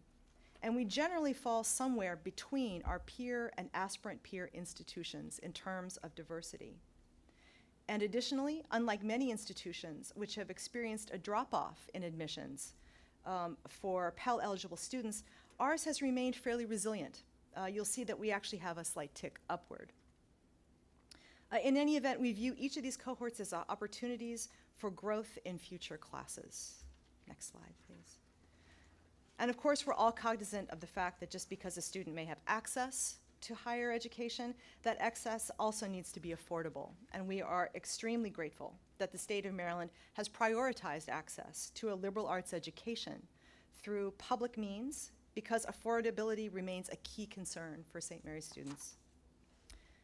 In point of fact, the liberal arts is a more expensive form of education. We have small class sizes, and students are required to engage with a broad spectrum of academic disciplines. But St. Mary's College is laser focused on the issue of cost. And looking at this slide, you'll see that our efforts continue to bear fruit. Specifically looking at a 3-year average of net price for attendance, we remain the most affordable liberal arts institution in the state. And in fact, compared to last year's numbers, we've grown even more affordable. This year, our net price is about 88% of our closest peer in the state, compared to 94% last year. Next slide. But of course, price is only part of the equation. The other part is value. So what kind of value are our students and graduates getting out of their education at St. Mary's? On this slide, you'll see that our graduates tend to accrue $21,000 in debt compared to the statewide median of $23,250. It's about 10% less. And that compares to just under $60,500 in annual income for the most recent class of data available. So that leaves us with a debt-to-income ratio of about 0.35, whereas the state overall is 0.41. So this is where we'll pivot from price and value to the other critical access, which is quality. How does St. Mary's think about quality? We think about it in terms of our LEAD curriculum. LEAD stands for Learning Through Experiential and Applied Discovery. The curriculum is generally comprised of the 3 pieces you see here on the slide. The first is foundational study, where every student is immersed in core liberal arts skills of problem solving, critical thinking, written and verbal communication, and importantly, we've added professional development to this list as part of the LEAD curriculum. When you move on to advanced study, you apply those skills in a more specialized arena. These are primarily upper division courses in specific programs, marine science, English, anthropology. And then you arrive at the Honors College Promise, which is a guaranteed opportunity to engage in contextualized, real-world and applied endeavors, such as an internship, a research or creative project, or an international experience. One thing you'll recall from what we told you last year is that we were confident that the LEAD curriculum would increase the rate at which students at St. Mary's participated in high-impact learning practices over time, especially internships, independent research, and experiential coursework. This year, if you would change the slide, we're extremely proud that every single one of those participation rates has increased, and in some cases, by double-digit percentages. So some highlights. We've reached 100% completion of 2 or more high-impact practices, which compares to just 87% for an average baccalaureate arts and sciences institution. So accordingly, we're now setting our sights on 3 or more practices per student, which has reached a 95% participation rate. Additionally, our internship rate increased by 13 points from 37% to a half, and nearly 3/4 of the class of 2024 have engaged in direct faculty-monitored research or creative work during their time at St. Mary's. One quick question, just please, on that, of course. the internship increase, that was over the last academic year? That's correct. Okay, just thank you. Sure. A related question. Sure. Are these internships down at St. Mary's, or? They are all over. We have some in DC, we have some in Baltimore, but indeed, they're all over. And are Some- they in person, or? They're in person, yes, Okay. that's correct. Great. So this means that they're entering the workforce exceptionally well prepared to work independently, to think creatively, and guided by both academic theory and applied real-world experience. Next slide, thank you. Most importantly, as you'll see on this slide, these participation rates are not skewed across demographic groups. The rates for students of color and Pell-eligible students are comparable to the overall rates for all of our students. And at the end of the day, this is precisely what LEAD was designed for. From their first day of classes to graduation, LEAD ensures that all of our students have the means to systematically explore their strengths and interests and to understand how those align with career paths and to experiment with the ways they get there. Next slide. So still on the theme of student success, we continue to see high retention and graduation rates at St. Mary's College of Maryland. In fact, looking at the 5-year retention average, SMCM is proud of our 83% first to second year retention. Only our 6 aspirant peers have higher first to second year rates. We're neck and neck with our peers, and we maintain higher retention rates than both the public and private statewide averages. The same is true for our 4-year and 6-year graduation rates. Despite these successes, the college remains determined to further improve our retention outcomes by 2% per year, as detailed in our strategic plan. 50% of our strategic planning, our annual strategic plan funding is currently dedicated to retention efforts. And these efforts include an increased focus on wellness, integrated support teams for each student, and improved early alert and intervention systems, as well as on-campus and alumni mentoring programs. Next slide. On the matter of equity in retention and graduation rates, you'll see here again that our 5-year averages tend to cluster within a fairly limited range. However, with the disproportionate impact of the pandemic years on student cohorts, we recognize that closing these gaps will require additional diligent work. I want to spend just a little bit more time here because I know you've indicated a particular interest in our efforts to monitor and address disparities in terms of enrollment and graduation rates this year. So first, our Office of Institutional Research rigorously tracks a variety of key metrics with respect to students across demographic groups. These include enrollment, retention, whether or not students are on track for a 4-, 5-, or 6-year graduation timeline, and more.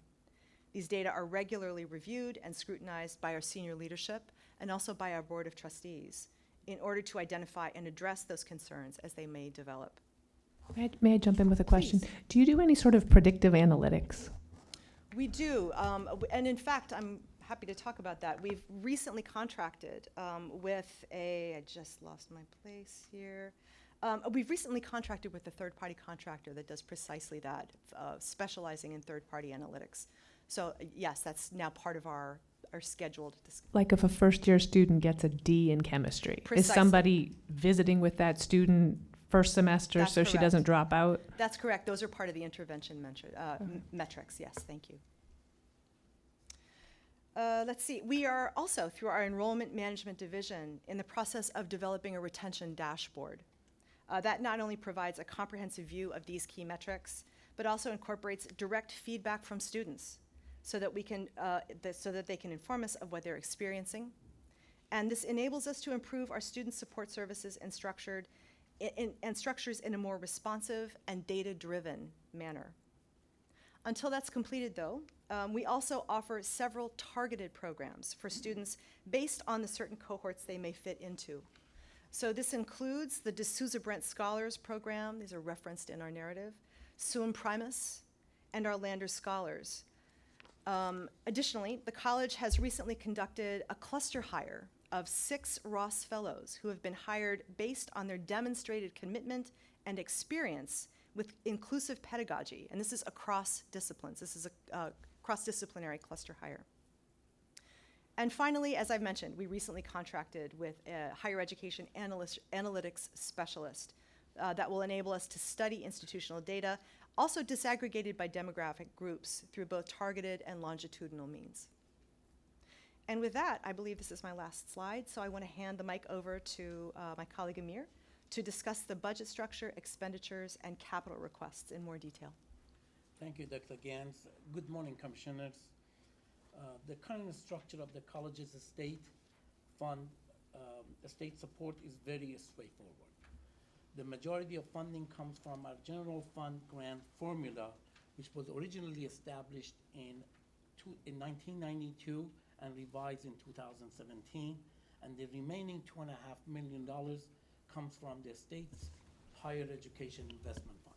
Excuse me, sir, could you move the mic a little bit closer to you, please, just so our colleagues on screen can hear you? Thank you. Oh, and also push the button. I think his light is on. I think it's on. Yeah. It's Oh. on. Oh, you're right, you're right. Thank you. Thank you. Sorry about that. Since I'm short, I'm closer now to the microphone. The next slide, please. Here is a broader depiction of our unrestricted revenues. In fiscal year 25, state support through the general fund grant remains the largest source of the college's revenue, although tuition and fees continue to increase as enrollment grows.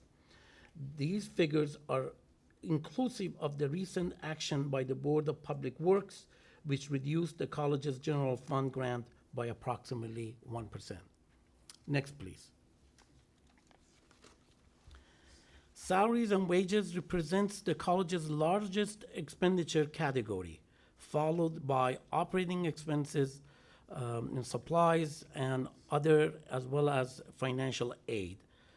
As you notice that our financial aid is almost 10.7%, and our salaries and wages is almost 46%, and 28% of our 28% of the salaries are going to direct instruction and 2% to academic support. Can you repeat again, what percent of the budget is on instruction? The 28% on direct instructions. Next, please.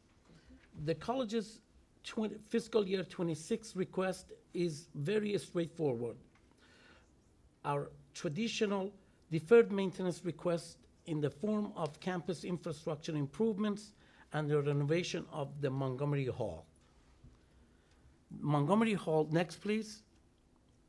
Montgomery Hall is the home of art, English, philosophy, theater, dance, and performing arts studies. The renovation of Montgomery Hall remains core to the strategic planning efforts of the college. Constructed in 1979, this extensive renovation will improve energy efficiencies as part of our request, update code compliance, and address programmatic space deficiencies as identified in the college's current master plan that was produced in 2012 to 2027. Next, please.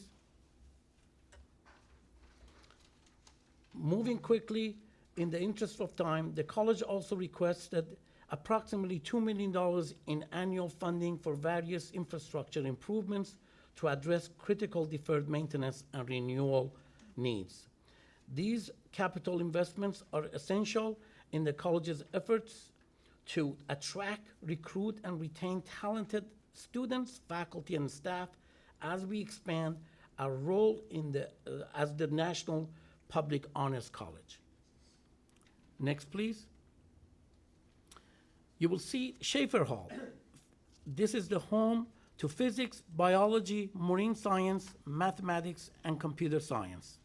The college's extraordinary growth in its marine science, environmental studies, and biology departments has resulted in academic space deficiencies.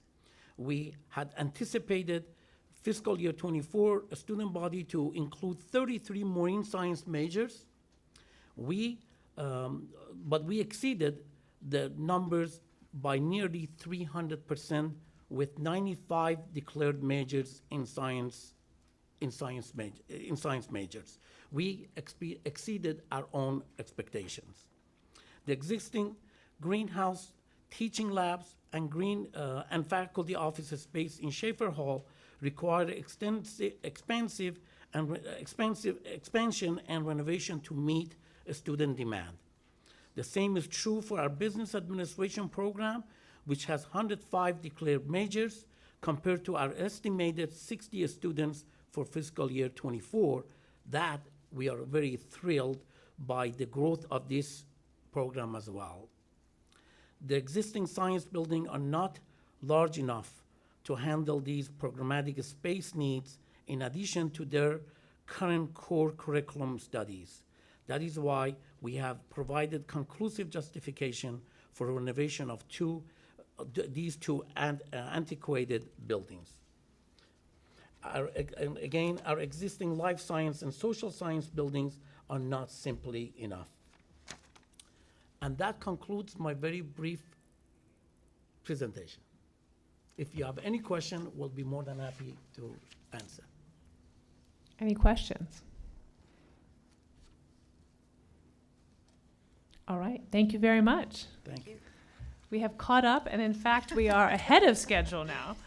I see Dr. Wilson, the president of Morgan, in the audience, but we are early. Dr. Wilson, I don't know if you're taking this one alone or if others on your team are going to be joining, but we can certainly take a a quick break and rejoin at 12:15. Would that be good? All right. Also, congratulations on being named today as a Daily Record Most Admired CEO. Breaking news. So we'll come back at 12:15. Just take a quick break. Thank you.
able to use the clicker to advance the slides. I'll find out about that. I should have.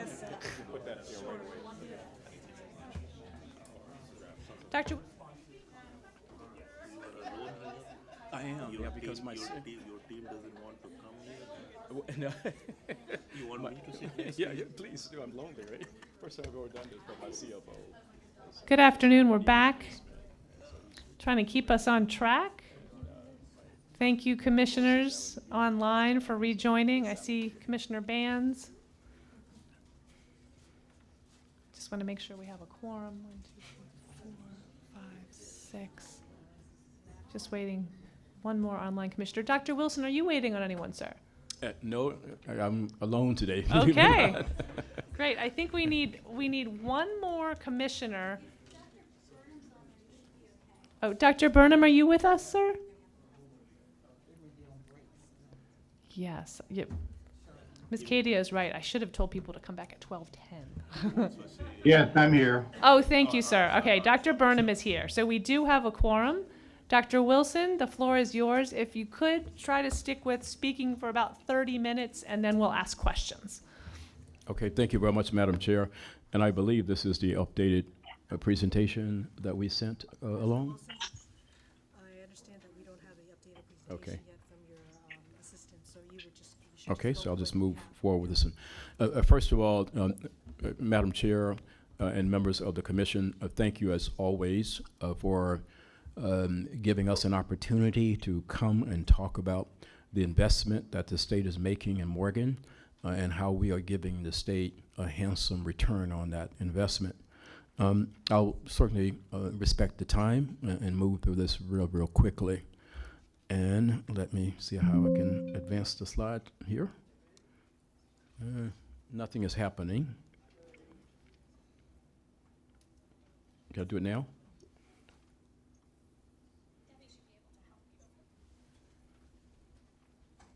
We just received the updated version, so we're uploading that now. Oh, boy. So- Okay, all right. Okay, here it is.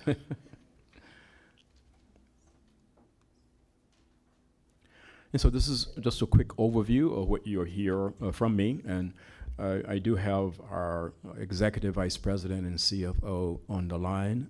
He is undergoing some medical treatment, which is why he is unable to join me today.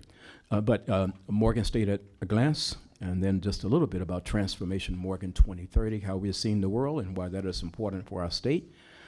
The academic investments being made in the institution, a little bit about enrollment management, our incredibly rapid rise in research and innovation, and then we'll end with our request in terms of operating budget and capital budget. So Morgan at a glance, we just always start with our vision statement and our core values. And we start there because most people don't know that within the state of Maryland, within the city of Baltimore, Morgan State University is the only public comprehensive doctoral research university in the city, in Maryland's largest city. And so with that said, I often say to people that within the state of Maryland, we have no peer because we are the only public comprehensive doctoral research institution in Maryland's largest city. And with that, we see this incredible marriage between the ascendancy of Morgan and the elevation of Baltimore City. So long term, we see Morgan being to Baltimore City, for example, you know, what old Georgia State is to Atlanta, you know, what Temple University is to Philadelphia, you know, what Wayne State is to Detroit. And when you look at these cities about the size of Baltimore, all of them have that in common. They have a high research public institution in the core of the city. And that is our vision, is to be that to Baltimore and to the state of Maryland. And those are our core values. You come to our campus, they are ubiquitous. We expect all our students to understand these core values and to live them out every day. And they must have that expectation of us as well as administrators and faculty and staff. Morgan at a glance, when we submitted our official enrollment to MHEC last year, October the 15th, it was 9,808. However, you can see that as I sit here today, we have 11,100 students on campus. And we are estimating that between now and the time where we have to submit our official numbers to you, even though we would like to keep all those students, unfortunately, we will run out of money, and 200 or 300 of them just won't be able to continue. But we fully expect that our official enrollment will be somewhere between 10,000 or 600 and 10,800 students. And you can see here as well that we're closing in on offering 150 academic degree programs at Morgan, including 32 doctoral programs. Parenthetically, that is the largest number of doctoral programs of any HBCU in the country, including, of course, Howard, North Carolina A&T, Florida A&M. We offer the largest number of doctoral programs of any HBCU in the country. And we, it's not a part of our vision at Morgan to have the nation define us as exclusive based on the number of students we turn away. That's just not how we see the world, if we will. We don't see ourselves as being known as the highly rejective institution.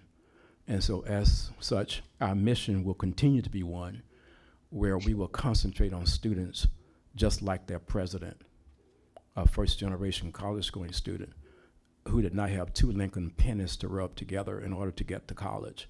So we can't close off that door of opportunity. Otherwise, I would not be living up to one of our core values, which is integrity. And so you can see here that we have students, 35% of them are first-generation college-going students. And then we have students who can go anywhere they want, the Ivy League, Big Ten, University of Chicago, any other institution, but they opt to come to Morgan as well.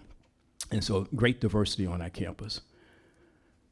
We also, at the end of our first strategic plan, 2011 to 2021, Growing the Future, Leading the World, we begin at the end of that plan to say, so what do we do for the next 10 years?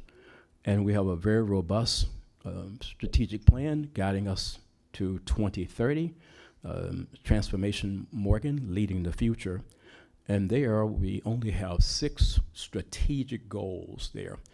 But we always start with enhancing student success. Everything must start with the students, because without the students, there would be no university.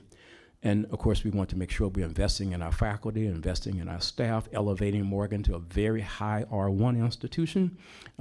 We have to look inwardly always to improve our infrastructure. And then, of course, we want to continue to perfect the model of what it means to be that anchor, comprehensive, public, high research institution for our city. And we are not in any way retreating from the world. Our students must be globally competent, and the university is interweaving that, if you will, into everything that we do. You cannot, if you will, change the world if you don't understand it. And that's what we are all about. So enrollment, let me run through these. Almost 24,000 freshman applications this year. That's a record for us, and it's about a 10% increase over last year. And of course, you can see here the results of that. In 4 years, we have doubled our incoming freshmen from 1,200 to 2,400 this year. That's it. That's since COVID. And you can see as well that our graduate student enrollment has also increased by 500 students during that time in terms of our master's and our doctoral student enrollment at the university. So I indicated before, so what's likely is 10,400 when the dust settles, but what is possible is 10,700 and above.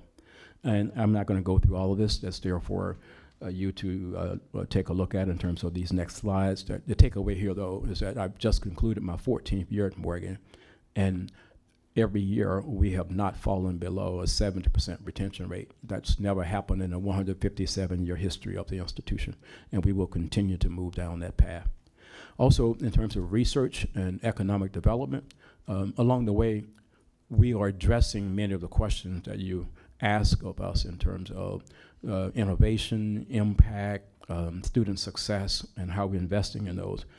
But research and economic development is really, really taken off at the institution in a very impressive way.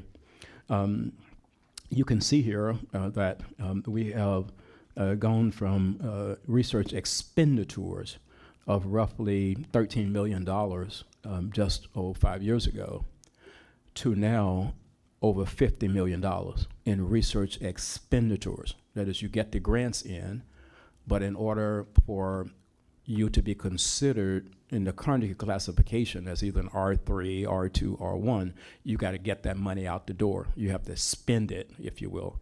And so it's the research expenditures that would actually count toward the elevation of the classification in Carnegie. But we're well on our way. The takeaway here is that I was one of 17 university presidents that Ted Mitchell, president of the American Council on Education, and the Carnegie leadership called together for an entire year, meeting in Washington, to rethink the Carnegie classification system. And it was quite an eye-opening experience for me. We went through just loads and loads of data and complicated metrics. And at the end of the day, we reduced this complexity to 2 data points.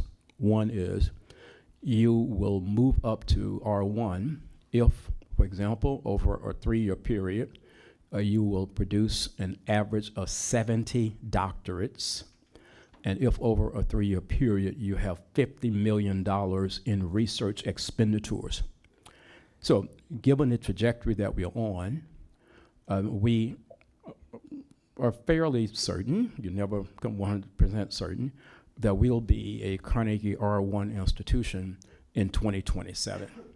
We will miss it this time by 4 doctorates. We had a reduction of doctorates during the COVID year. And when we put those 3 years together, we would not average the 70, but we think that we will in 2027. You can see here that the research grants, now these are the grants coming in, they have also quadrupled. And so last year, and all these have been record years, we were able to bring in $83 million in research grants. This past year, FY24, $88 million, and that coupled with a $20 million IDIQ pushes that over $110 million. And so very, very pleased.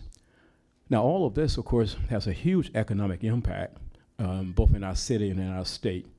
And we conducted this economic impact study. It was actually conducted by a group out of Philadelphia, so we were not navel-gazing. And it needs to be updated because it's about 5 years old. But at that time, our economic impact was $1.1 billion. We think right now it's north of $2 billion. But at that time, Morgan State University on an annual basis was supporting nearly 7,000 jobs, generating $53 million in state tax revenues, and about 60% of that economic impact was right here in the city of Baltimore. And you can see on this next slide how that is actually taking place around our state. This slide is actually quite impressive. So we say here Morgan is running with the big dog. So I want to see, we're 98. So last year in 2023, the universities were ranked in terms of the number of patents awarded. And so of the 100 institutions in the state whose faculty members were engaged in original research, and their research was so significant that they applied to get a patent on it, Morgan had 13 patents last year, 13 on $29 million in research expenditures. So let me go up above us and take, let's say the University of Georgia at 90. That is ranked 9 spots above us. Their research expenditures were $500 million, $545 million, yet with all of that research, their faculty only produced 15 patents. And so naturally, we were the only HBCU in this group, but I really take my hat off to the phenomenal faculty that we have at Morgan, who are really conducting cutting-edge research and bringing that back into the classroom and engaging students in this enterprise. And so in terms of our operating and capital budget requests, we are able really to move forward in this research ascendancy based on some strategic investments that the state has made in us, and we are asking for a continuation of some of those investments through these very specialized research centers that have huge implication for our state. And so the first is we're asking for is the Center for Early Risk Detection of Chronic Diseases. This would be in collaboration with another company that has set up here in Maryland, and in alignment, we think, with what we are hearing from Governor Moore in terms of the ballooning costs of medical costs in the state, and then how Morgan can perhaps come into this space and see how we can help to detect chronic diseases much earlier so that they don't end up as a huge cost to the state. And we have a 2-pager to accompany this. The next is this is a continuation of an ask from a couple of years ago, the Center for the Preservation and Advancement of Freedoms and Democracy. We do think that it is important to put in front of our university community the importance of civic responsibility, what that means, and to have a center like this at Morgan would be the first such center like this at an HBCU in the nation, looking at communities that perhaps are not thinking about this the same way and doing some research as to why, and then what type of education should flow from that.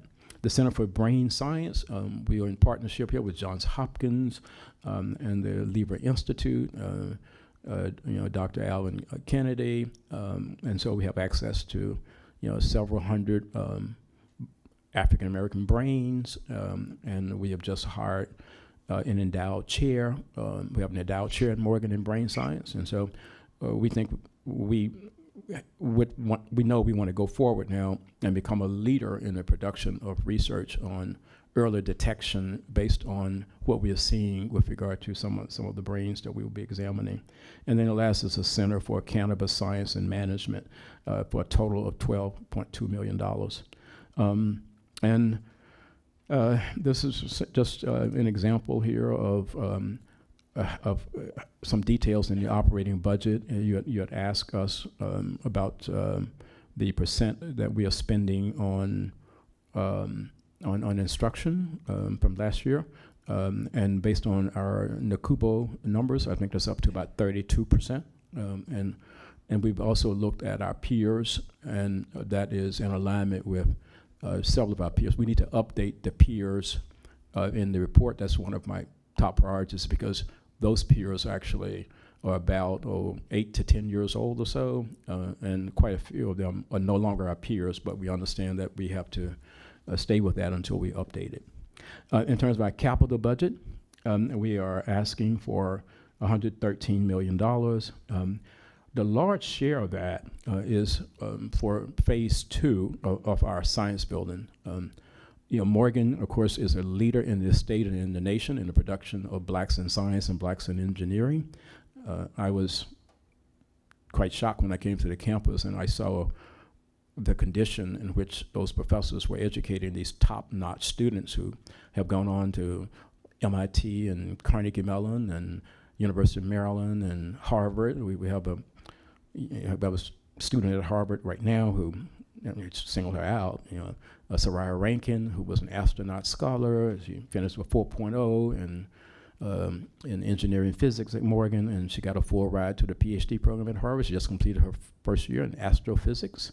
And so this building is so critical to enable us to produce hundreds more like her. And there we are requesting $72 million in order to move that along.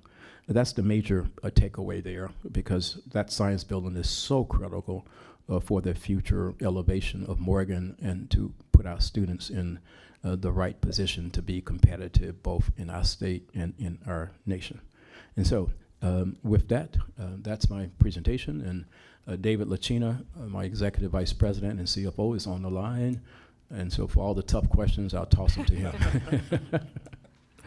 Thank you very much. Thank you, Dr. Wilson. Any questions?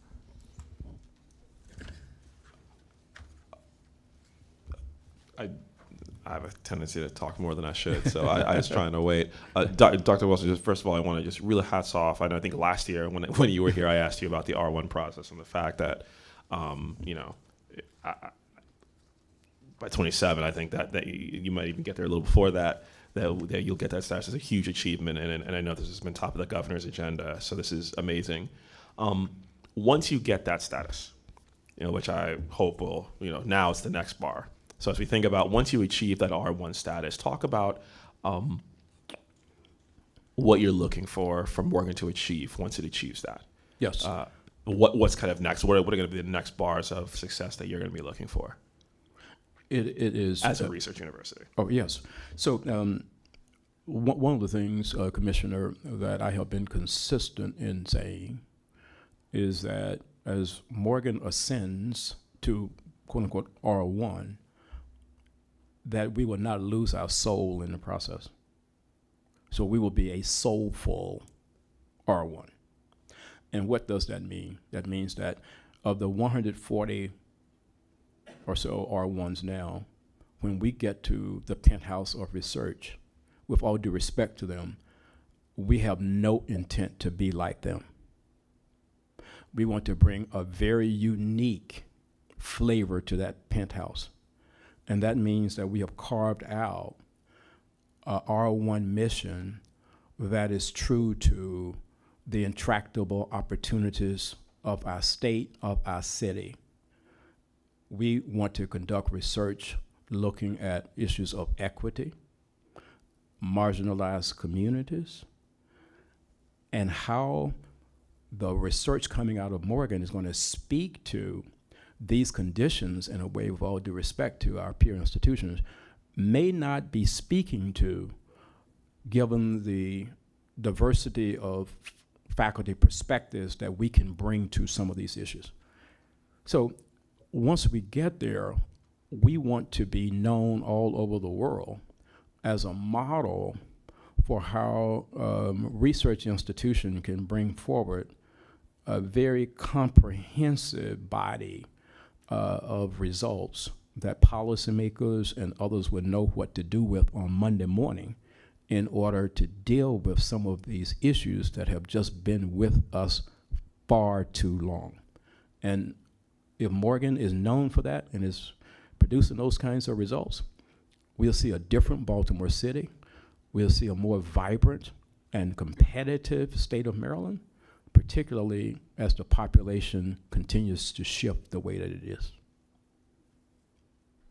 Let me make absolutely makes sense, and I think you said something similar last year, which I know we wholly agree with.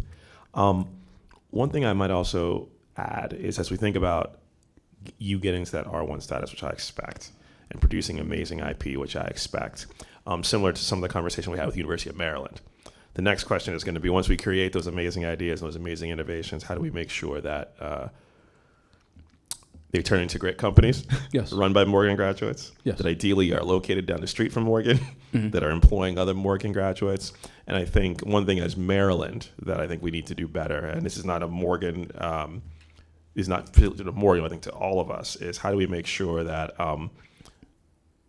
the economic impact and truly that wealth building impact is also captured by the folks who are making those. And so as I think of, so I know you looked out far down the road, but I would encourage you to also think about what does that commercialization infrastructure look like that is going to capture all the promise I think that you're looking to achieve. And I know we here will want to be partners with you on that to the extent that we can be. Well, I actually just returned last night from Philadelphia for the annual White House HBCU conference, and I was on a panel there and addressed a similar question, and it is that there is no HBCU in the country that has a research, technology, and innovation park. I think that's a sad commentary. And so with the acquisition of the 59 acres Lake Clifton site, we are putting in place a strategic plan where a large part of that will be the Morgan or Maryland, whatever we decide to call it, Innovation, Research, and Technology Park, where some of the spinoffs of our research could be incubated there. Now, we have more spinoffs per $10 million already now than any institution in the state. And so I think I want to misquote, I'll correct this, but I think it's about 13 spinoffs. So we're seeing that, but because we are kind of a landlocked campus, there's no convenient way right now for us to create this opportunity for them to be located down the street in neighborhoods. Some of that actually will then reverberate back into the challenged neighborhoods. But the Lake Clifton property presents an ideal scenario for us to do that. And by the way, I was the vice president at Auburn University for 11 and a half years. When it was in R2, I was vice president there from 95 until 2006. And we had some of the discussions because Auburn wanted to become an R1. And we were talking about this investment that we're making in research. Well, they achieved R1 in 2018, but along the way, that Research, Technology, and Innovation Park was critical. And it came into existence because of a commitment on the part of the state of Alabama at the time, and also the federal government. So if you were able to go through that right now, you would be absolutely shocked at what you are seeing there in terms of those spinoffs. Well, that's the model for us at Morgan, though not necessarily at that scale. Thank you so much. Excuse me, I have a question. Number one, this is reading this it's been very interesting, very amazing work. I just wanted to ask a question. Like Morgan at a glance, it talks about the students that you have. It says 35% of first generation college students. With all of this going on with like the R1, how do you, like what percentage of them graduate? Do you have mentorship? Do you have the infrastructure to keep them?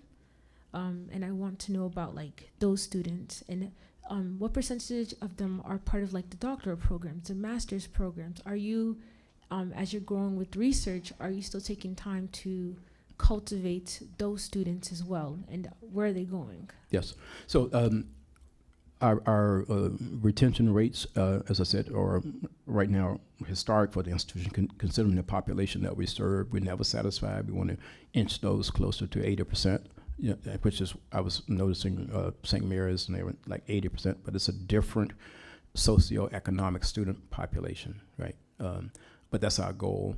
Our graduation rates as well are in the 40s, but when I came to Morgan, we're in the 20s, and so we've been able to get that graduation rate up about 50, 60%. And we also now in partnership with Georgia State, wanting to take that to about 60% as well. When you look at all blacks in college across the United States, the average graduation rate is about 38 to 40% amongst all blacks from, once again, the Ivy League and all other leagues across the U.S. So we're well above that, but still not satisfied. Also, with regard to climbing while staying anchored and not losing your soul, one of the things that the faculty has really bought into at Morgan, because it's a collaboration, is that we must involve undergraduates in research. And the National Institute, NIH, they funded us to the tune of $35 million to put in place a different kind of model called the Ascend program, because it was our belief that for undergraduates, the way institutions typically involve them in research production is to bring them into the laboratory of a professor who is doing research that is important to the professor, but may not be as important to the student.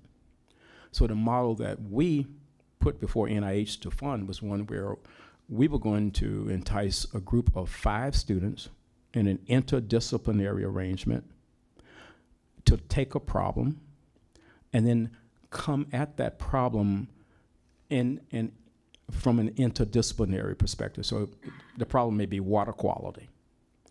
Well, on that team, you may have an undergraduate chemist, you would have a historian, you would have a sociologist, And so they would then put together this research question.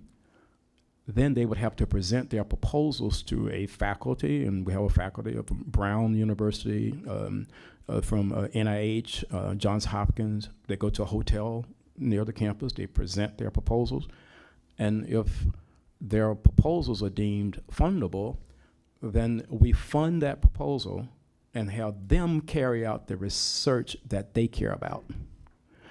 And as a result, that's why we're sending all these students on to these other schools to get PhDs, because they have become so excited about research, and we try and get them into these programs in their sophomore years.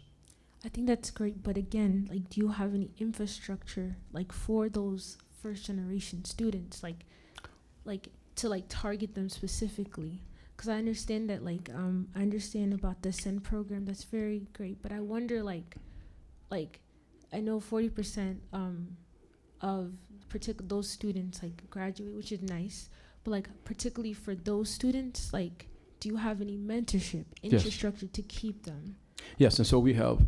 I think I had it in the presentation. We'll get that to you, but we could give you 5 pages of particular initiatives designed to ensure that students move forward and they are successful. So we have a mentorship program where we couple our students with senior students at the university.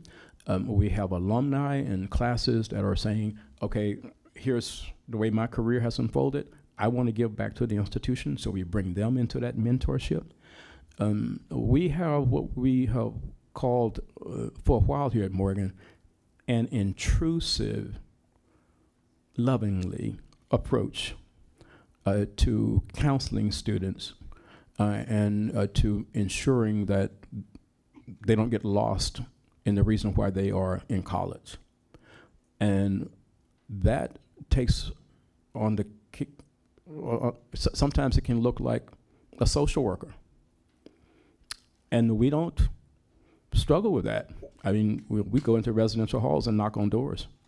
And we have a technology system in place where, praise if you were in a biology class or a history class, and you missed 2 classes, you're going to get a text message from the professor saying, praise, where were you? We missed you. And if you don't respond, then someone is going to follow up to find out, what are you doing and how can we help you? Does that address your question? Yes, partly? sir. And Yes. if you send me an email, I'll send you more. Okay, I will send you the email. Okay, thank you. Can I just add one thing? What I like that you said that you are not a rejecting institution. And how students start their freshman year is also important. And the summer bridge program that Morgan State University has, that also plays an important role. Since your chief academic officer is not here, for a cup of coffee, I thought I'll help with that too. Yeah, thank you. Yeah. I don't struggle with saying what I'm about to say here, because I think it's important for the higher ed community and the nation to know that there's so much potential in so many of us. You just have to figure out the right environment in which to pull all of that potential out of you. And given the way that I grew up in rural Alabama, the youngest of 10 children, the first in my family to go to college, didn't go to school full time until I was in the 7th grade. And one institution that I applied to, they saw something in me and they accepted me. But I was not fully prepared. How can you be fully prepared if you don't go to school full time until you're in the 7th grade, right? And so I struggled in my first semester, and my grade point average was 1.54. And it was the result of how that institution intervened and turned my perspective completely around, that I'm not a president who does not understand what my 35%ers and all of the others on the campus need in order to be successful.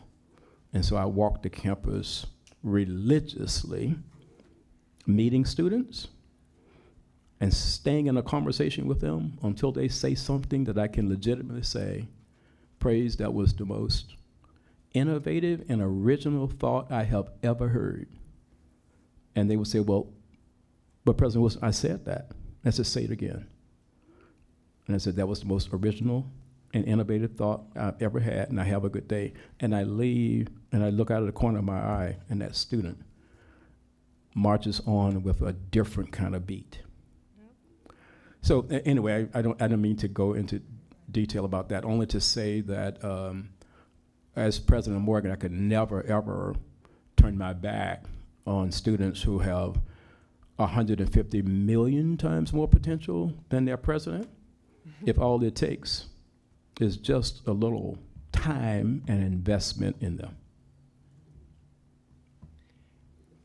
Thank you, Dr. Wilson. Commissioner Burnham, did you have a question? Yes, I do. I would like to say hello to President Wilson. It's good to see you, and thank you for that tremendous and inspiring report on the progress that you're leading at Morgan State.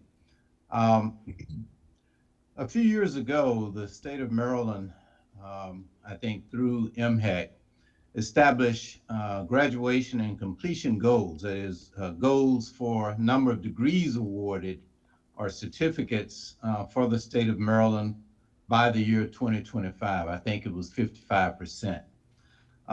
Can you speak to Morgan's contribution to achieving that goal? That is, I think the various segments of higher education were actually allocated target percentages or target numbers.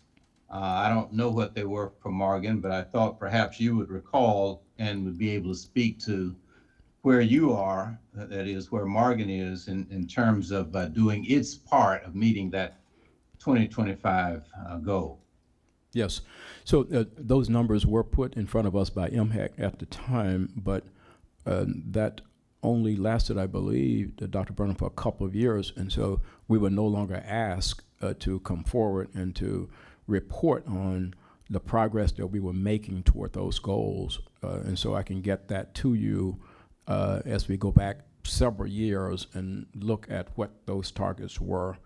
But I don't know what they are now. I can say still that Morgan is #1 in the state and #1 in the nation in producing black electrical engineers.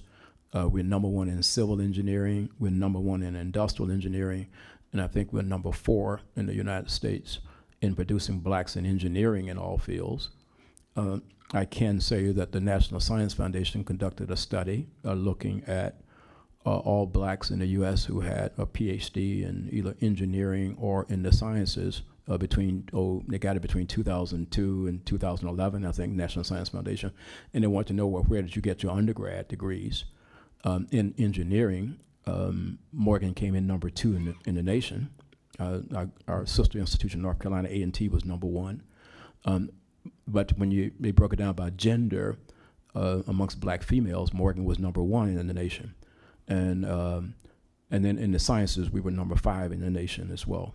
And so when you put all those things together, I'm just not talking about the STEM fields, but we put a lot of emphasis on that. We, in terms of producing a diverse workforce, an innovative workforce in Maryland, we think we are right there with any other institution in our state. And I do serve on the board of directors of the Lumina Foundation. And as a member of the board, we pay attention to these data across the nation. And actually, we gave the nation the goal of 60% by 2025. That came from the Lumina Foundation. And so I've been on the board for 5 years. I have another 7-year stint on the board. And in March of this year, we will be introducing to the nation our goal for 2040. And that's forthcoming, and we would have a plan to make sure that there's buy-in across the nation, and higher ed is going to have to play a major role in taking us to this next goal. So Maryland will have a voice in ideating that goal and doing everything we can to make sure we meet it. All right, thank you. Thank you. Any other questions from my fellow commissioners? I just had one other question. Thank you, Dr. Wilson, for a great presentation. I'm a Morgan graduate, so I have to pullback. I'm interested in the student debt information.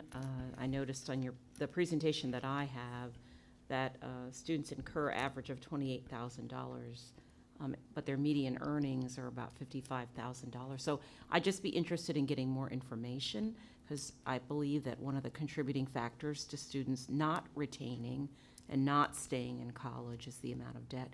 And I'd also be interested in seeing your data on the cost of attendance at Morgan, because I'm sure that is having an impact on, while they're applying, they may not be able to be retained as a result. And then I'd also like to know, I don't know if you have the longitudinal data or if you just launched that Summer Bridge program, but I'd like to see some data on how it's improving retention and progression at the institution. I know it's an important retention strategy, but I'd like to know more about that in the future. And Commissioner Wormack, we will get that information to you. Thank you. Any other questions?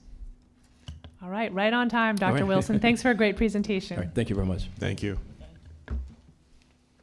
It's 1 o'clock. I see Brad Phillips from MAC in the audience. You ready, sir, with your team?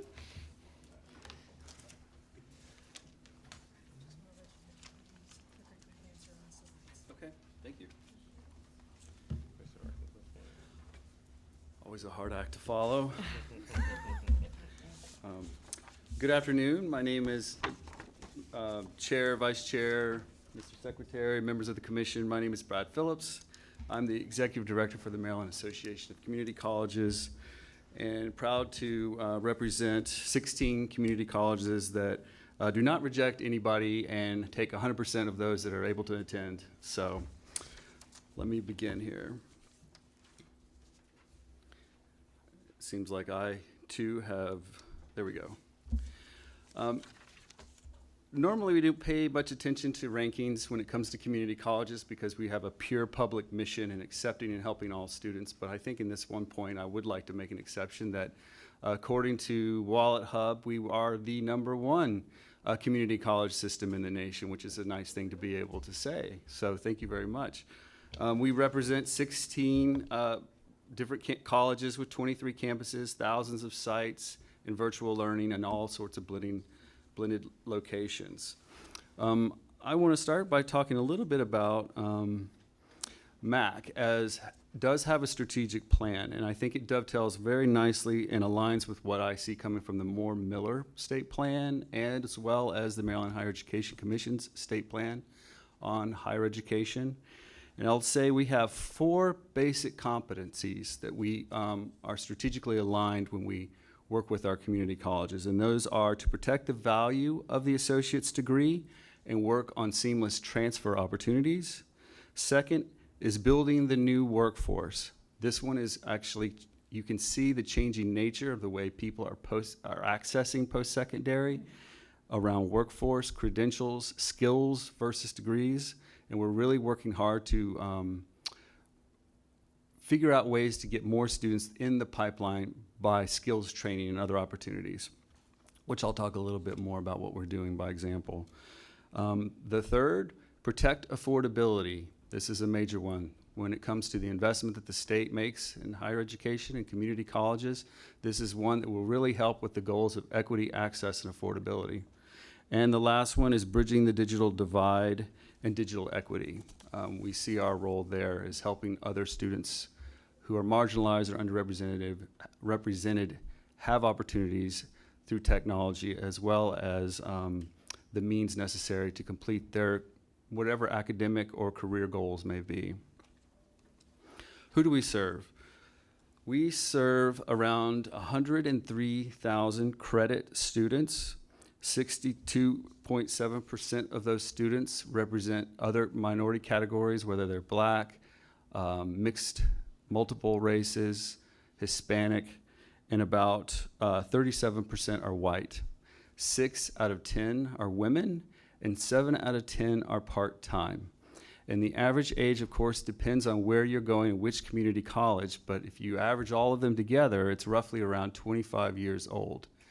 So when you look at potential interventions to help students who are part-time, working perhaps with families, and you see statistics that show 7 out of 10 are fitting that category, what are we doing to really help this population achieve their academic and career goals? And I'll talk a little bit about that later too. This is an area as well which we're really, I think, embracing. We see the changes when it comes to what people value. They're looking at workforce training and other credentials beyond an associate's degree. And we see that 9 out of 16 students enrolling at a community college are actually going into these sort of workforce training opportunities. This would be what is technically called non-credit, the worst name in the history of educational goals. But here we are, and we do need to change that, and we can talk about that too. We have about 130,000 students that are actually engaged in these types of programs at our institutions, and it's growing. So when you said 103,000 on the previous slide, those were only credit students? Correct. Now you're saying another 133,000 in non-credit programs. So if you combine, it's almost 235,000, right? Correct, Mr. Secretary, 235,000, which really represents the largest enrollment in any segment of higher education when you look at those numbers combined. Good point. We're doing all sorts of things to help create and lead in access and to promote innovation. We're working to expand dual enrollment. We're working to develop transfer pathways. I know MHEC has been instrumental in all of these areas, working with community colleges. The Transfer with Success Act that was unveiled and we're continuing to work on to really show a report that demonstrates which credits and how they're transferring across systems so that we can actually see what's happening and do something about it. That's the first step, to be able to have the data, to be able to see how well this is working. And we're continuing to build on that system through an enhanced ARTSIS platform with our public four-year institutions. Expanding dual enrollment is, again, another area in which we really are accelerating. We're looking at other strategies, not just dual enrollment, but for example, Prince George's Community College, they have 7 now early middle colleges that are directly focused on outcomes specific for whether it be in bioscience or whatnot. Very dedicated in trying to grow that opportunity as well. I wanted to talk a little bit about one of the examples when we see the workforce needs and how they're developing across the state of Maryland. Maryland currently has about a 30,000 vacancy rate in cybersecurity jobs. That is a significant shortfall in jobs. We, MAC, this is the second time in the history we've done this, has gone after a federal earmark. So Senator Cardin and Senator Van Hollen gave us $2 million to a federal earmark. We use that as leverage for support, matching for a commerce grant for about $1 million. And there's also a fund in Western Maryland named after Senator Edwards called the Edwards Grant, which will help us build out this network of cyber ranges. And I'll just briefly comment about what a cyber range is. It's sort of a safe environment, virtual environment that's protected from other outside, making sure that whatever happens in the range is protected and does not impact sort of the IT of the other institutions, where you can literally pull down different threats almost off the shelf like a library and have students actually demonstrate their capabilities in neutralizing them through experiential learning. This is sort of built off of a grant that we got, a TAC grant through Department of Labor years ago under Secretary Perez. That funding ran out, but it did develop cyber pathways across Maryland. I know, Mr. Secretary, you're very familiar with the TAC grant. We're building on that. We want to scale up and expand that. Right now we have this network of 10. We want to get to 16. We really see this as an area in which we can provide the skills necessary for this workforce. Not only that, we can bring the diversity that this particular workforce needs through our student body. It's an exciting opportunity because I think it's aligning with what we're hearing from the federal government down. The White House National Cyber Director, Harry Coker, for example, will be on Howard's campus later this month talking about skills and how they're necessary for this workforce. And we see ourselves perfectly aligned with where he's going when it comes to these particular skill sets. So we're very excited about what we're doing here. We think it's great for the state of Maryland, and filling these vacancies through skills training, experiential learning on cyber ranges will be a boom for, I think, economic development for our state. We've been long wanting to be the Silicon Valley of cyber, and I think with this work and this effort and really looking at cyber as a workforce development model, we can get there. Now, some of the challenges on how we're going to get there. Let's talk about funding for a little bit. Community colleges are always in a tough situation because the way this works in our operating funding is tied to what our four-year institutions get. We have not been able to really predict any sort of stable type of funding environment for a while. But I want to just take us back in time for a brief minute to explain why this percentage tie is so significant to our segment and how it was meant and designed to work. And it really has, the first bullet point here talks a little bit about that, how the Maryland higher education culture was built on a mutual respect between the segments and the interrelated nature of our funding formulas. The funding formula percentage tie was the result of a study done in 1996 that actually created the CADE funding formula. And just to give you an example of why this really made a difference, prior to that, funding for the public four-year institutions had increased from 1980 to 1993. This was the most recent year the data was available for this study. The public four-year institutions had gotten 172% increase in state support. That same time period, community colleges only received 82%. So there's a vast chasm of different support depending on the segment. The link was designed so that we would all rise and fall together. And from 2011 to 2024, the public four-year institutions increased 47. However, the community colleges only increased 39%. And part of the problem and why it's getting harder to believe that the interrelated nature continues is because of years when there are shortfalls, our adjustment gets rebased and lowered. The commitment changes. For every 29 cents we would receive, USM or what public four-year institutions will get their dollar. When they change this percentage tie, we get 22 cents, 25 cents, 27 cents to every dollar. So it's a debasing of what our support is. And for a vulnerable population of students that attend community college, that goes on to tuition and fees.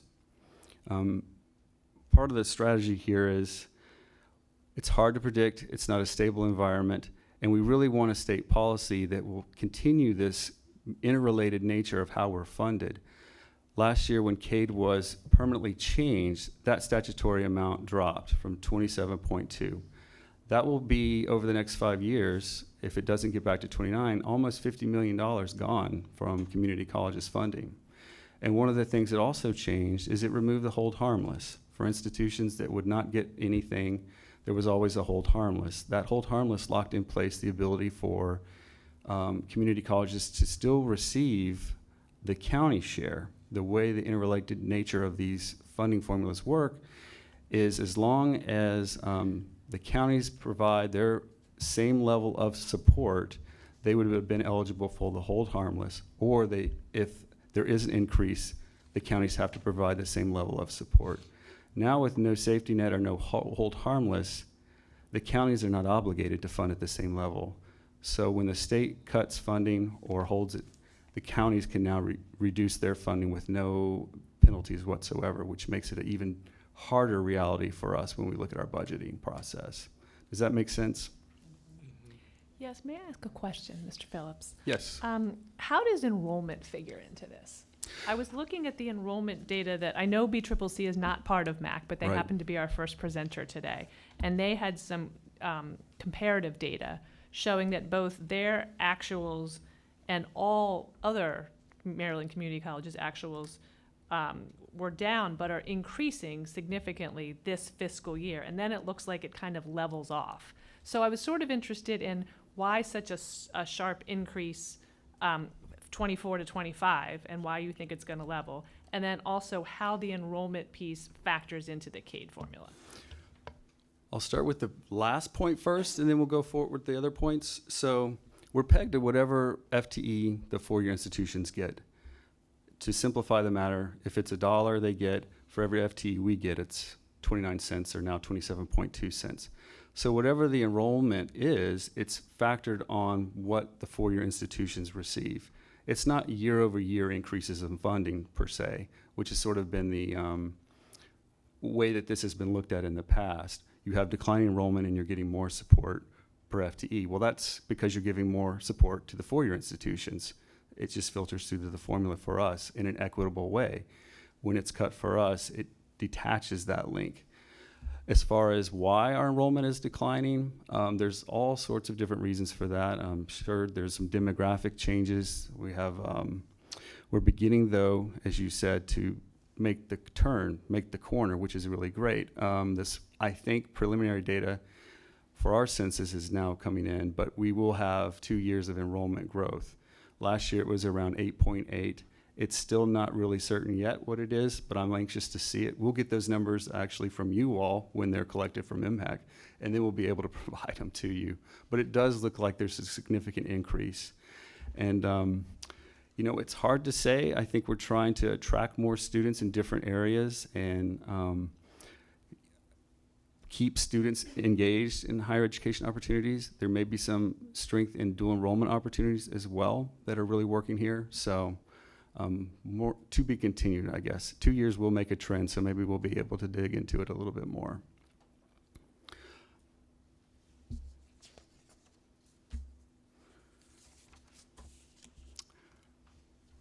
Let's see if I can get this to turn. I want to talk a little bit about our capital model. Our capital prioritization is something that the Maryland General Assembly has asked us to do for a number of years, and we rank these projects based on space needs and usually aligned to what our colleges and their strategic mission and their vision for where they want to go. We're asking for $87.7 million. It's 11 new projects. Our 3 are continuing projects. Most of them align with the very ideas around workforce development and support services, while others are just renovations as well as other projects that really need to take place on our campus. This is well within our 80 million CIP that the governor puts in his budget. We think we can get there.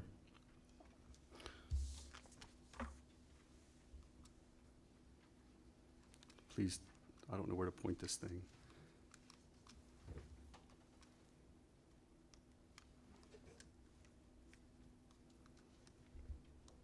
If you want to go ahead and move the next slide. While that's happening, you see the number 5 project here is a Queen Anne's Tech project, which is around those workforce non-credit programs, which will be really a significant boom for the Eastern Shore specifically. So here's some of the challenges that we have. The blueprint implementation, dual enrollment continues to be something that we are working with. Our AIB, we have a new work group that's now convening the AIB, MHEC, Public, PASAM, Superintendent's Association, MSD and MAC to come through to some of these issues around how best can we navigate the dual enrollment space, working together, making sure that our schedules are aligned, what the fee structure looks like. But Blueprint continues to be something that, you know, we want to expand. The dual enrollment opportunities that exist here really is the effort of the Blueprint itself after, you know, all the changes in the K-12 system. More students in the pipeline eligible for dual enrollment is really the bellwether of how effective those reforms were. But right now it's capped at 4 courses temporarily. We would like to see that open back up. State need-based aid, this is a big one. We're doing a lot of great things with the Promise Scholarship. It's decentralized. We're now able to offer it to credit, non-credit, part-time. It's going to make a difference. We will award the full $15 million this year. We're going to get there. But other complications now have not a result of MHEC, but of legislative changes when it comes to the state's need-based financial aid. As you know, the Howard P. Rawlings Educational Assistance Grants, they're one appropriation for 2 grants. Because of the changes where the institutions can verify GA, it does not look like there will be any new EA awards. That's $30 million approximately that will not go to community college students, almost twice as much as the promise that is gone. The guaranteed access, we get marginal numbers on, maybe 3% of the GA goes to community college students, but that program is really not designed for part-time adult learners in credit and non-credit. This will have a significant impact when it comes to equity, access, and affordability for our students, and we need to do something about it. We're still seeing this sort of unroll. I know there's been a lot of complications around financial aid this year with the FAFSA and everything going on, but this will remain a barrier for our students. So that is something that we're really going to have to delve into to figure out how to fix so that we can get our students back receiving state need-based financial aid. We've already talked a little bit about seamless transfers. We want to talk a little bit about the growing demand for skills-based training. We see this as an area squarely within the parameters of community colleges in our mission. We want to build this system out, but we have to, again, figure out ways to help students afford these pathways. The state's need-based aid programs do not award any financial assistance to this area for students. And you have just seen we have more students in these programs than we do in credit. We really need to build out pathways. We need to build out stackable credentials that lead to certifications, that lead to degrees, that lead on into transfer programs. These are all areas where we have to really dig in and do a lot more work. And I will stop there. Excellent presentation. Any questions? Could we please show the screen so we can see our fellow commissioners?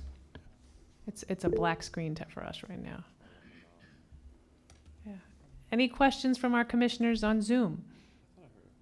I do have a question, Chair Motz, for Dr. Phillips, and it is really whether or not you all have looked at some exemplars of community colleges across the nation who are actually doing and able to do the kind of work that Maryland's community, that at least you've articulated today, relative to Maryland's community colleges? So ACCT, when it comes to studying how different states have put together their funding models to support their missions, we are looking at that. There is a joint chairman's report that has asked us to look at our funding model to see if there are other ways in which we could do this work. You know, it's sort of an under-recognized, and perhaps it's not even true anymore, the percentage tie that's connected all of higher education. Maybe there are better ways to do this. Maybe there's not. We're looking at those ways. Illinois has a model that's really equity-based. This is intriguing because, you know, it's one thing to see that our students need more support services to do that type of work. There has to be an equity focus on funding, not an efficiency model. We're interested in seeing how perhaps we can grow back by using some sort of examples like that to be able to support student success in more ways. That's one area which we are actively working on, Dr. Dukes. Some of the other areas we're learning from other states are what are they doing around the homeless population? What are they doing to help students who are food insecure? Is there a way to extend SNAP benefits to students at community colleges? What other ways in which can we help support students before they get to their academic needs? Because if you're hungry and you don't have a place to live, how do you think you're going to do when it comes to your academic needs? So those traditionally fall outside of the realm of traditional financial assistance. You know, that's books and supplies, tuition and fees, room and board. We've got to look at other ways to support our students. So yes, we are definitely looking at how other states are doing that. Thank you. Thank you. Dr. Phillips, great to see you, and thank you for the presentation. one, I'll put forward a request. I would love to have a lot more information on the Cyber Range program. I actually would love to come visit a site where one is up and running for two reasons. One, personal curiosity, but secondly, it's an example of higher education basically creating a public good that we can use for training. And secondly, or thirdly rather, it's the type of service that I think about also as a revenue generator. One can imagine there are many small and medium-sized businesses who would need something like that, who can't afford it on their own. And I can imagine a world where an institution who doesn't want to build it on their own would say, I'm willing to pay Prince George's Community College or Howard Community College for use of your Cyber Range to train my people, which is a different type of revenue generator than an institution would have access to. So I think that's one. And I'll add a fifth, which is there are additional analogs. So for example, think about cloud computing. There you have basically virtual sandboxes that one can imagine for cloud computing trading could be used. And so I think it's a model for potentially ways we can invest in community colleges that aren't the usual money in, money out, even though this is super important and this group will always fight for that. But also these are evergreen investments that help students in the short term, but also potentially can help with kind of fiscal sustainability in the long term. So I would love more in paper information. I would love to go. And I think there's a lot that we as a state can learn about how we can use that for the benefit of the institutions that you serve. I'll make sure that you get an invitation when we have maybe our ribbon cutting service for our first one. And I agree with you wholeheartedly. This is a way in which we can really help on the margins in ways that people have not been able to, whether it be county governments, whether it be state government, whether it be local businesses, having this opportunity for them to see students in these cyber ranges neutralizing real threats that they would experience within their work worlds is a great opportunity to build out that workforce need. And it's just a beginning, just a start. There's other ways in which we can do this. Let me actually ask one more question. You talked about it a couple times, the lack of support for students who are in quote unquote non-credit. Actually, my wife and I actually created a scholarship at Prince George's Community College for this exact purpose last year. Actually, I think we'll have our first recipient, I think, next month actually.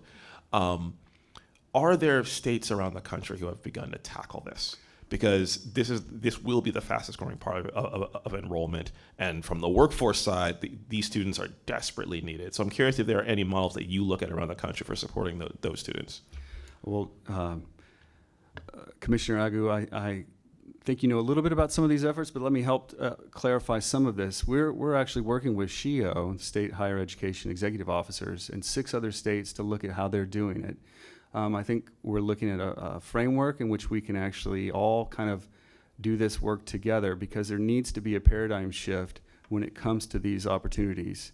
You know, we talk about skills-based training, but I think we don't realize the need for the workforce. When you have a half-life of these skills 5 years or less, the nature of work is changing. So that you have to continually go back and get recertified, reskilled, retrained on new technologies. And that is a fundamental shift in our economic sort of fabric when it comes to the workforce needs. So I'm hoping that these 6 states, including Maryland, who is a part of this effort, can really lead in doing just that. I think we need to change the name non-credit. We need to find a working name that makes sense, and then we can really help students navigate that pathway and create a legitimate pathway throughout to credit bearing, getting credit, equated credit, or some type of credit for prior learning in these areas that would eventually lead to some type of maybe a degree pathway. But yes, there are no real financial aid opportunities when it comes to at least state, other than the Promise Scholarship and maybe the legislative scholarships. The state need-based, the 120 whatever million it is almost structured so that it's first-time, full-time degree-seeking students, which automatically leaves 7 out of 10 of our students out of the pot. And the way the state's structured is sort of forced them to complete 15 credits, at which MHEC has reported every year. That over-leverages them and stresses it out, and they end up ultimately not succeeding in completing those credits, which really does ding them in the long run. So we need to think about policy interventions to really help part-time students who are going into these skills-based learning opportunities. Thank you. I have a quick question. Although it's at a different level, for those students who graduate from high school, from programs that look at those, what you're calling new skill-based, is there some, I know there's a gap, but is there some bridge to gather those students, work with those students, speak with those students to find out what it is that makes them tick that could help your work from day to day? Well, that's a very good point. The blueprint legislation itself has this opportunity for students who, if they achieve what's considered college and career readiness by the end of 10th grade, have this array of opportunities: dual enrollment, CTE, other types of licensure certification programs, internships, apprenticeships, and there's a lot of students going into those areas because they are good paying jobs. Six-figure jobs, specifically in tech fields, for example. So we are paying attention to their what they want to study. We're also wanting to make sure that we provide them opportunities. Now, the good news with the blueprint is you have those 2 years, or 11th and 12th grade, to explore and go after these at no cost to you because it's funded for you. That is one area which I think is admirable, to allow students to seek different pathways into career-ready fields. The problem is if you're not in high school anymore, you don't have that opportunity. So we need to figure out ways to provide that opportunity because those are where the workforce shortages are in our state. I have a question. Yes. It's about like. I've had some of the best questions, so I'm nervous.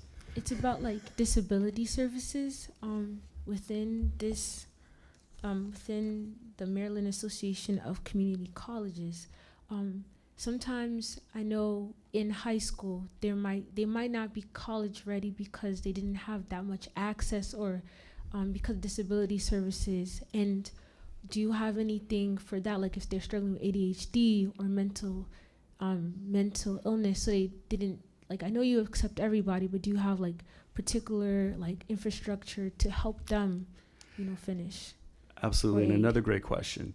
I think we're the only segment that actually waives the cost of tuition for students with disabilities. Oh. And when they get to us, we have an array. I think the last time I totaled the support services for students with disabilities, it was around $6 million across the state.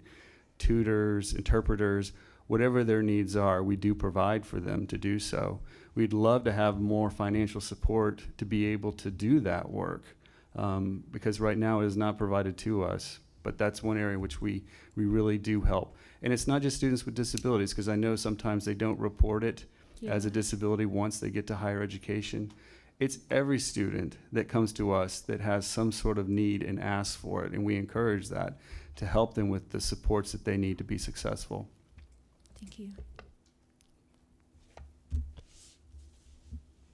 Any other questions? All right, Dr. Phillips, thank you very much. Great presentation. Thank you all. The time is 1:32. We are ahead of schedule and scheduled to be back with MICUA and Mr. Matt Power at 2:15. Want to get a sense of the group.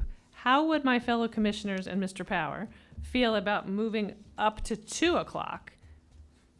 Then we could just kind of keep things moving. So we'd have half an hour for lunch instead of 45 minutes.